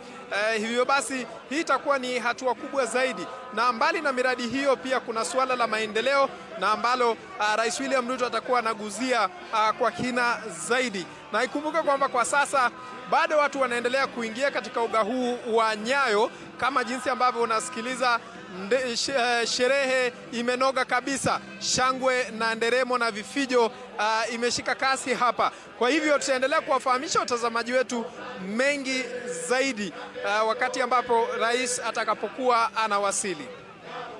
Kwako studioni Anodida. All right, thank you so much, Paul Kirobi, for that. Of course, we'll be bringing you in anytime. Utuambie zaidi what is happening at the Nyayo National Stadium. You can see Kenyans are very happy and excited ahead of today, just hoping to hear what the president will speak to with regard to, of course, a raft of issues, cost of living, education, healthcare, and everything in between. But with me in studio, we continue the conversation. Dismas Mukua, political analyst, Ambassador Esther Waringa, President Public Service Governance, and of course CPA Olive Gitau, who is a council member at ISPAC. But I want to finalize with you, CPA, on that point that we're talking about, how this is not reflecting on, the pockets of Kenyans. You're talking about Kenyans are not consuming well, but of course this is due to the cost of living still being high. But realistically, are we coming out of this economic turmoil now with everything that you said? You say that, it's not easier for us to see the reflection in our pockets faster, even as we're talking about interest rates have gone down, the Kenya shilling against the dollar has also stabilized. Yeah. Then are you seeing us coming out of this economic turmoil anytime soon? Yes, the indicators show that we are on that journey. The inflation, of course, has been also stabilized. But with that, and if we are able to maintain that trajectory, then yes, I believe then Kenyans should be able to see more in their pocket. But that is if that is supported by policy. And this is one of the main things I have been having discussions and saying if there are two subjects that every course should have is public policy, just one unit. Everybody should do a unit on public policy and political studies. Because right now, all the decisions where we are right now are a reflection of the political decisions that have been made or policy decisions that have been made by our leaders. And so if we are able to understand, even from the point of even from high school, and then we're getting to campus or even college, we're able to understand how these decisions influence our day-to-day, then we will make better decisions. And because at the end of the day, it reflects on the kind of leadership we have. And with that leadership, we are talking about leaders of integrity. We are talking about leaders who do not have self-interest, because picking from what my panelists have said, those are some of the things that are, you can pick in terms of the cost of corruption. What is what has it led to? It has led to people transferring public finances to individual pockets, as opposed to sending that to provide more infrastructure, a conducive environment for economic growth. And so there is need now to have that aspect in play. In terms of ease of access to finance, there's a survey that was done last year, 2024. It's done every 3 years by CBK, Kenya Bureau of Statistics, and financial sector deepening on financial access to the common mwananchi, to Kenyans. It's done across the entire country. And we've seen that that has grown to about 84%. So we can say that more Kenyans now are able to access finance, be it on your phone, and actually one of the main indicators is just access to a phone, because now you're able to do mobile banking or mobile transactions, which have really eased our way of transacting. Now that brings me back to our strategic national assets. Safaricom is a strategic national asset to this country. By the time the government chooses to have a bilateral agreement and chooses just a single buyer to release its shares to, then we have a bit of a challenge there. They should give that opportunity to the public to choose to buy, as opposed to just agreeing with that just one buyer. Because this is a key strategic national asset. It also affects the stability of our financial sector and our financial system. Today, if anything, and we've seen once in a while, when M-Pesa just has a glitch, the effect it has on the total financial sector. That is a systemic risk to this country. And we cannot have a situation where the highest investor and shareholder is a foreigner. we should be able to provide that opportunity to other Kenyans so that the ownership still remains, the majority ownership still remains locally and within here. You provide that opportunity. We're not saying don't reduce your share. You can reduce it, that's fine, but provide more people the opportunity now to buy off. And more people being the Kenyans first, then now you can be able to go outside. Yeah. All right, Ambassador, now when we were there, I want us to go back to that issue on corruption, and you also spoke to it about, corruption being devolved, but your capacity as the President, Public Service Governance, we also do acknowledge that corruption is there in the public service. So what are you doing to try and streamline that and to just, eradicate corruption from that particular level, starting there, before we go down to, governance? Very well. Number one is advocating for basically what the Constitution have provided for, Chapter 6 and Chapter 10, about matters of integrity, accountability of institutions, transparency, and also individual responsibility in terms of the office that you are holding, that any state officer must know that they are accountable to the 50 million plus the people of Kenya. And of course, the government is working towards a little bit of transparency through ensuring that all the government systems are like for example, the e-citizen portals, ensuring that the government services are all online. That reduces, although there is hacking and all that. But the bottom line, I think, is the change of mindset that as a state officer, and this is the gospel that we have been preaching to all institutions, from judiciary to the public service, even to parliament and other agencies of government, that look here, it starts with you as an individual. That change of mindset, like what I've said, that I cannot give money, I cannot be bribed, I cannot bribe anyone. And that applies to every Kenyan, including the voter. And why do we have the long leadership into place? Because of that aspect of being given 200 and then you say, this is our person. You're given 300, this is our person. Leadership is much more than the 200, than the 300. The people of Kenya, voting is much more than the being given 200 and 300. So the day we come to that realization, the day we come to that thinking, right thinking, that even to the political class, the day we come to realize that being elected is not about how much money you are able to give. And where do you get that money? Stealing from government. So the day we come to self-realization that our moral focus must shift now from the retrogressive moral standards to progressive moral thinking, that we can be able to change. I hail nations of the world where corruption is almost zero. I mean, you are given government service within the shortest time possible. In Kenya, a youth maybe applies for an ID and you are told just give 2,000 shillings so that you get it within the shortest time possible. But go to other progressive nations, I don't want to mention names, but actually you are told just wait for 2 minutes and you get the service that you are looking for. But here in Kenya, getting an ID, getting a passport, getting other government services, you have to corrupt state officers. So what we have been preaching in the public service space is that we must take personal responsibility to eliminate corruption. It must start with you, the positive mindset. And of course, bottom line, allow me to say, we all depend on a super being. Where did the love of God go? I'm not preaching, but this is the bottom line. Where did the fear of God go? Because we have been taught by the holy books, whether Muslim, whether Christian, whether Sikh, that stealing from the poor is a crime. And my brother here said that actually corruption must be now a crime going forward in the Republic of Kenya. And my sixth government will not laugh at all. Sitacheka ata kidogo. Anybody stealing from government, go home, then we can deploy what do we call it? The DCI, the DPP, and the EACC to do their work once we have given you a letter of dismissal. Because, my dear sisters and brothers, corruption has eaten into the economy of this country. This is supposed to be a very, very progressive economy. Right now, we are still on a single-digit economy, and Mwai Kibaki was almost taking us to a double-digit because in his government, he has deployed the systems and structures that would fight corruption.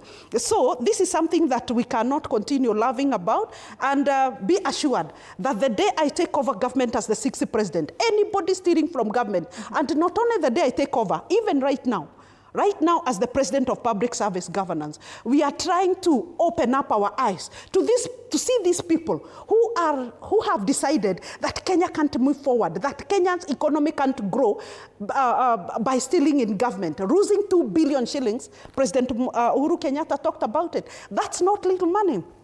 That is money that can transform the entire of Turkana into a food surplus region. That is money that can ensure proper infrastructure development in our schools. Right now we are struggling with JSS transition and all that. But if we continue to steal from government, this cannot work. So 3 things to take care of. Number 1, personal responsibility on matters wiping up corruption. Number 2, ensuring that the right systems are into place. Like, for example, the e-citizen, and other government services, ensuring that they are online.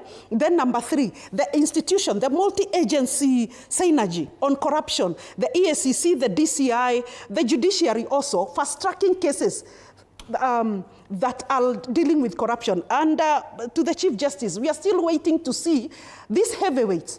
In Kenya, we have always said that we go for that small Kenyan who has stolen a chick from the village. But look at these billionaires who are stealing a lot of money in Kenya. And as one of my colleagues here said, we are waiting to see the big fish behind bars.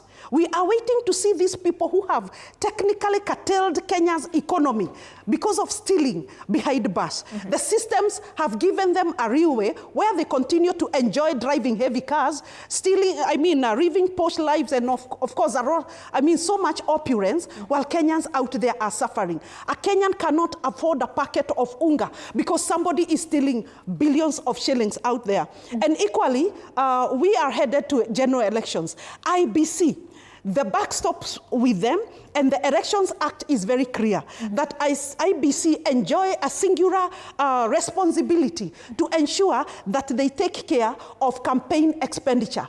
What are you doing, Mr. Ethicon and your commission on elections expenditure? Because right now, what's happening, people are technically openly stealing in government so that they can be able to finance their campaign. And that is why we look forward to changing the systems, because our governance systems are maniocratic. They are centered on money.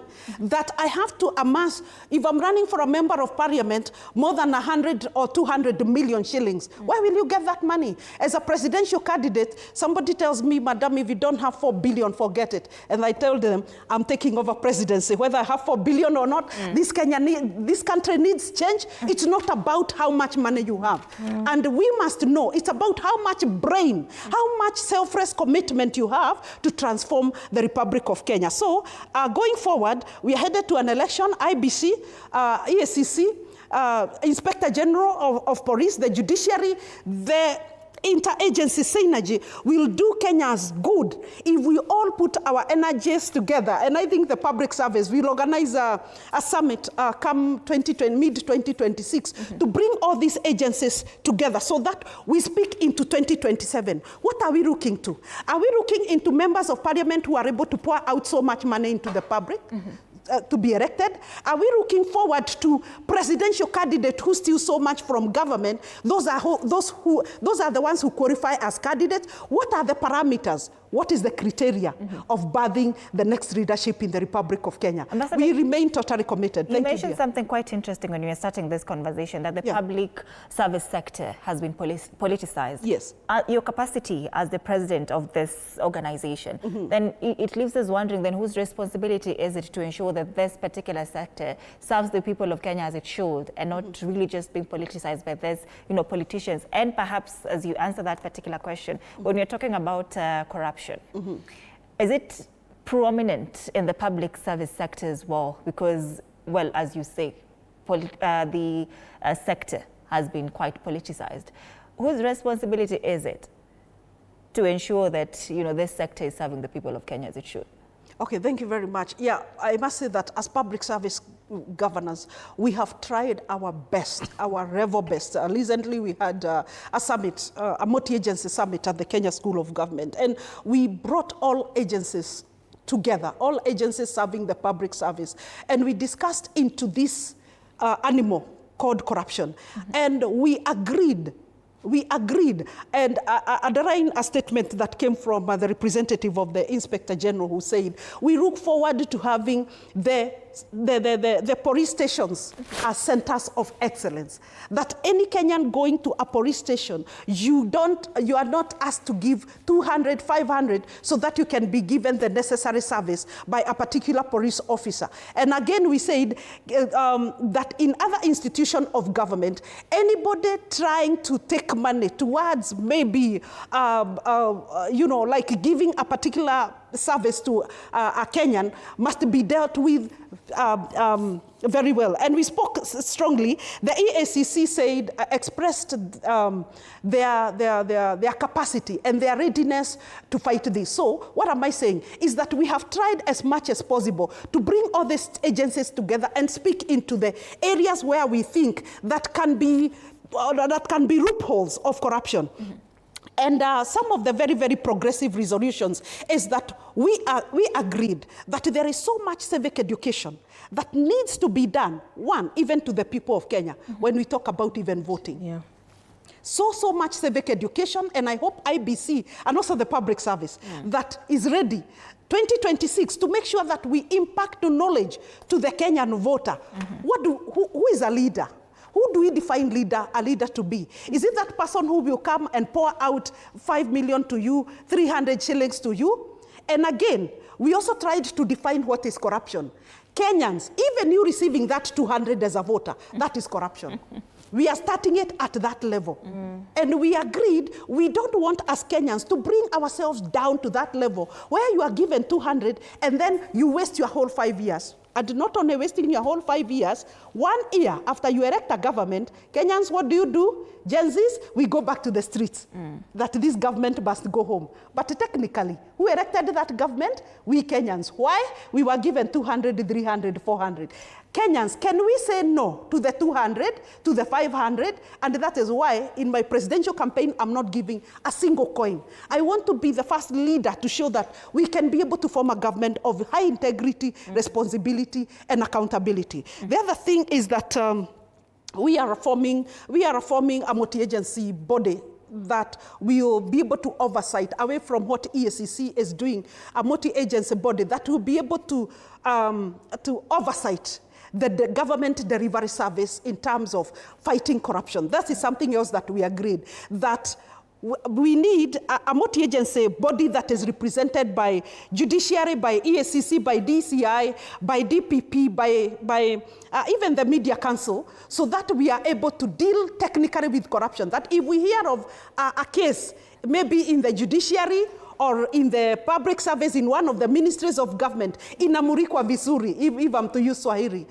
so that we deal with it. Something else very progressively that we resolved is that the judiciary must reduce the time upon which we handle corruption cases. Because if you tell me that I've stolen 2, 3, 4, 5 billion and my case will take 2 years, then what are you telling me? Yeah, let it take 6 months. Yeah? So that within 6 months, Kenyans get to know who is this person who have stolen this 6 billion, and of course, let them be made accountable to return that money. People are just going scot-free in this country. So those are some of the interventions that we did, and also we called the media to make sure that they are the centers of information in this country. Let the media give us clear, correct, and accurate information about all these people who are stealing from government, so that we all make it a collective responsibility to fight corruption in this country. The greatest one, let us start it with ourselves, individual, personal responsibility. All right. Yes. Those are live pictures on your screen from Nyayo National Stadium. As you can see, the stadium is almost quite full, and we can expect the president to make his way to the stadium any minute from now. As you can see, it's looking all good. We've already seen some people seated according to the national flag, the colors of the national flag in that order. We've also seen a lot of dignitaries also starting to make their way into the stadium, just taking their seats. The dais has already been set ready to receive the president, the deputy president, the speakers of the National Assembly, the cabinet secretaries, and of course the leaders in the national government. This is the 62nd Jamhuri Day celebration. The theme is centered on tourism, wildlife, and MICE, that is meetings, incentives, conferencing, and of course exhibitions. As you can see, there's a leader, a national leader, making his way there to the National Stadium. Of course, as you can see on your screen, we are bringing you wall-to-wall coverage with regard to everything happening this morning and today, the whole day, of course, across the 47 counties as well. Remember, the celebrations, each and every county celebrates it in their own way. And of course, Nairobi is the central point, and the president will be leading the celebrations. It's his fourth time leading the nation in celebrating Jamhuri Day. And of course, for Deputy President Kithure Kindiki, this is his second time as a Deputy President. Kenyans are quite expectant, as we've heard from Nyayo National Stadium, where my colleagues Sheila Chelangat and Paul Kirobi have been engaging the citizens just to hear what they have to say ahead of, the speeches that we expect to hear today from President William Ruto. They speak to a lot of issues: cost of living, education, health, school fees is an issue, but even as they are still hopeful that things will change and the president might come with a lot of goodies for them, as they hope. Will that be achieved today? And will they walk home satisfied that what they came for at the Nyayo National Stadium has been quite, achieved at the end of the day? As you can see, once again, those are live pictures from the Nyayo National Stadium. If you're still with us, my guests are still with me in studio. Dismas Mokua, political analyst, Ambassador Esther Waringa, President, Public Service Governance, and of course CPA Olive Gitau, Council Member ISPAC, is still with me in studio, and of course will still be bringing you up to speed with what is taking center stage at Nyayo National Stadium, even as we continue with this coverage of the Jamhuri Day celebration. Dismas, we're talking about job creation. Unemployment is still an issue in the country.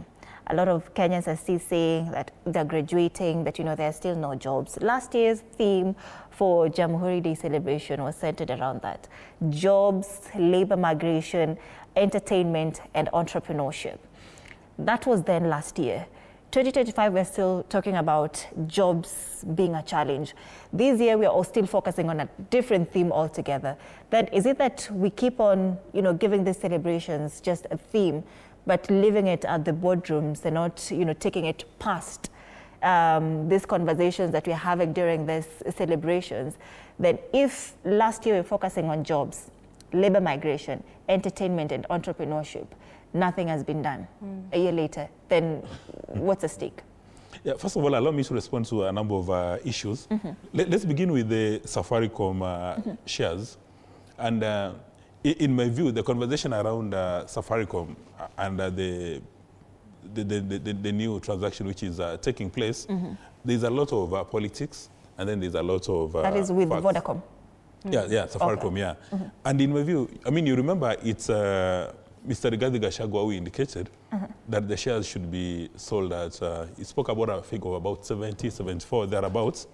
Yet you've got a stock market or a securities market which has given us a price, where you have buyers and sellers, and all of them are saying the share is about the share is going for around 28, but now for Safaricom, they're selling the share at 34. So one wonders if the markets where buyers and sellers are meeting, they've agreed to trade at 28, but they're going to sell it at 34. Where does Mr. Rigathi Gachagua get this number over 74, 78?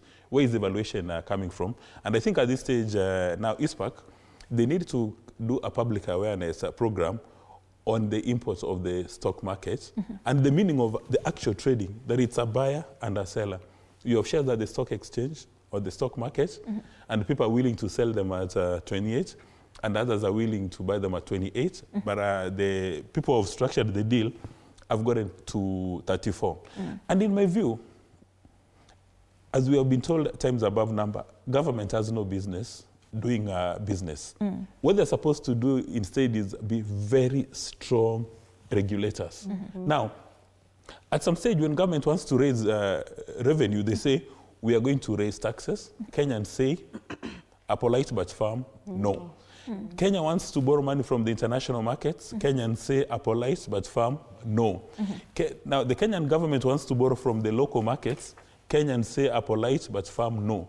Now, they want to sell some of their assets, some of their shares, and then Kenyans are still saying, a polite but firm, no. Where do they expect the government to get resources from? And you remember the privatization of our state-owned enterprises started long time ago, actually from the time we got independence. And President Moi did not move the needle. Kibaki tiptoed around the issue. But President Kenyatta even came a committee, which was headed by, among others, Mr. Isaac Awundo, that identified a number of parastatals that they need to be sold, because it's the private sector which makes these organizations efficient and effective. So for me, it matters not whether it's an existing shareholder of Safaricom who is going to get the shares or it's going to be floated for Mora to get those shares. What must be done is it must be done with the highest level of transparency so that people do not smell a rat. And the issue with now the current transaction, the Safaricom is quoted at the local exchange. And the local exchange is heavily regulated. Now, some of the owners of Safaricom are quoted in the London Stock Exchange, which is heavily regulated. There's a lot of disclosures, the capital markets, agencies, and everything else. So probability of getting it wrong is almost zero. Now, part of the reason why Kenya is in trouble is majority of Kenya's professionals who shine outside Kenya. For some reason, they fear engaging in local political conversations. In Kenya, it's only lawyers, now seeing accountants coming in, who engage in conversations. Lawyers have got the guts, they come and speak on issues. I wish all professionals in Kenya, I'm happy that Olive is here, accountants need to be speaking. I mean, these accountants are the ones that are the auditors. They're the ones who audit all these bodies in Kenya, in the public sector. How come they don't speak or pronounce themselves on these issues? When you talk about the cost of projects in Kenya being obscene, you know, on average, the cost of a road construction in Kenya is much higher than all our neighbors.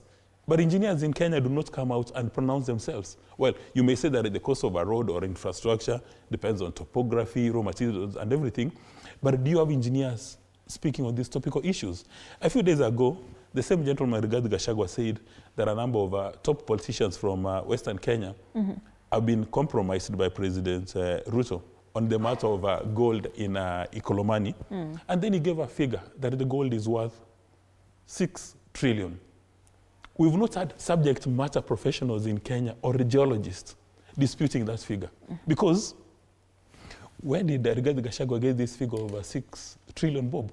When he was challenged by a journalist, he was nil by mouth. He didn't speak up. Now, one would have expected subject matter experts here in Kenya, these professors, PhDs, masters in Kenya, to come out and speak on those issues. What is happening? They are nil by mouth. That is why politicians are dancing to the banker every day, because there's nobody to correct them. And then also she raised a very important issue.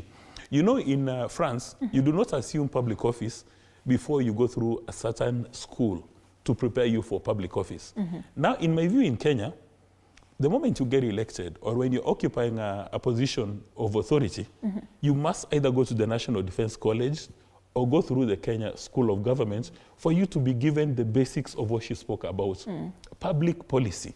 That if you are an MCA, what is your role in Kenya's socio-economic development? Majority of the MCAs do not know. Majority of our elected leaders do not know. That is why you must go through, maybe they need to have specialized courses. Kenya School of Government, National Defense College, for them to understand how the decisions they make affect us. Now you raised the fundamental issues about, or rather a fundamental issue about job creation. In my view, this thing they call the themes every year, as I see it, is all sizzle and no steak. As I see it, it doesn't make sense at all. I mean, you can have all the themes you want in the world. But if those themes do not translate to two things, it's a waste of time. Number one, those themes must translate to wealth creation. Number two, employment creation. Now, if you're getting the themes for purposes of, superficial branding, then you make people happy. Oh, this year the theme is about mice. Last year it was about labor mobility. I mean, what are you telling a top medical student who is sitting under a mango tree, Musocho, yawning away, that this year's theme is about mice? So what? I mean, an engineer, a teacher looking for a job, so what? You must tell us what you are doing to create jobs, what you are doing to create wealth. And the Ministry of Foreign Affairs under Musalia Mudavadi has been very proactive on this. But now, again, the same people who are crying about lack of employment opportunities in Kenya, when they're told, we have now signed all these memoranda of understanding, bilaterals with other countries, there's an employment opportunity. Again, they sit on their hands, they say, yes, I wanted a job, but it must be in Kenya. I mean, if you've got top talent, there's an opportunity in South Sudan, there's one in Saudi Arabia, there's one in Italy. Why can't you go and work? And you realize the majority of the people who are opposing these international arrangements are guys who have got well-paying jobs in Kenya. They're very happy servicing their mortgages. Some of them will be at the Nyayo National Stadium, driving top of the range vehicles. They're the ones who are opposing. They don't want other people to access these resources.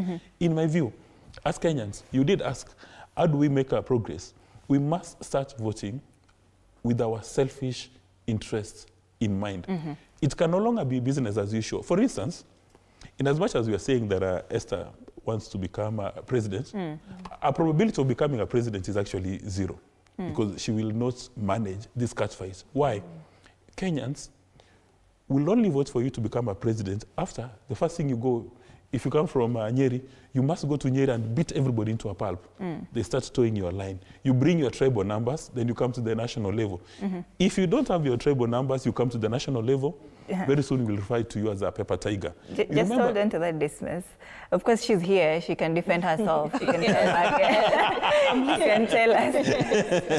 Let's cross over to Nyayo National Stadium once again. There's a live pictures from the stadium. We've already seen dignitaries. We've seen Inspector General of Police already seated. That is Douglas Kanja. We've also seen this spokesperson, government spokesperson, that is Isaac Mwaura, already seated. That means any minute from now, the president will be there alongside the Deputy President Kithure Kindiki, opposition leaders Martha Karua.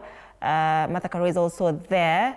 That is Principal Secretary for Health, Mary Muthoni, making her way in. And of course, let's cross over to Nyayo Stadium now and listen in. Jeshi ya Ulinzi, Meja Jenerali Edward Rugendo. Hali kadhalika ningependa kutambua kwenye jukwaa rasmi yuko nasi Inspector Generali wa Polisi Bwana Douglas Kirocho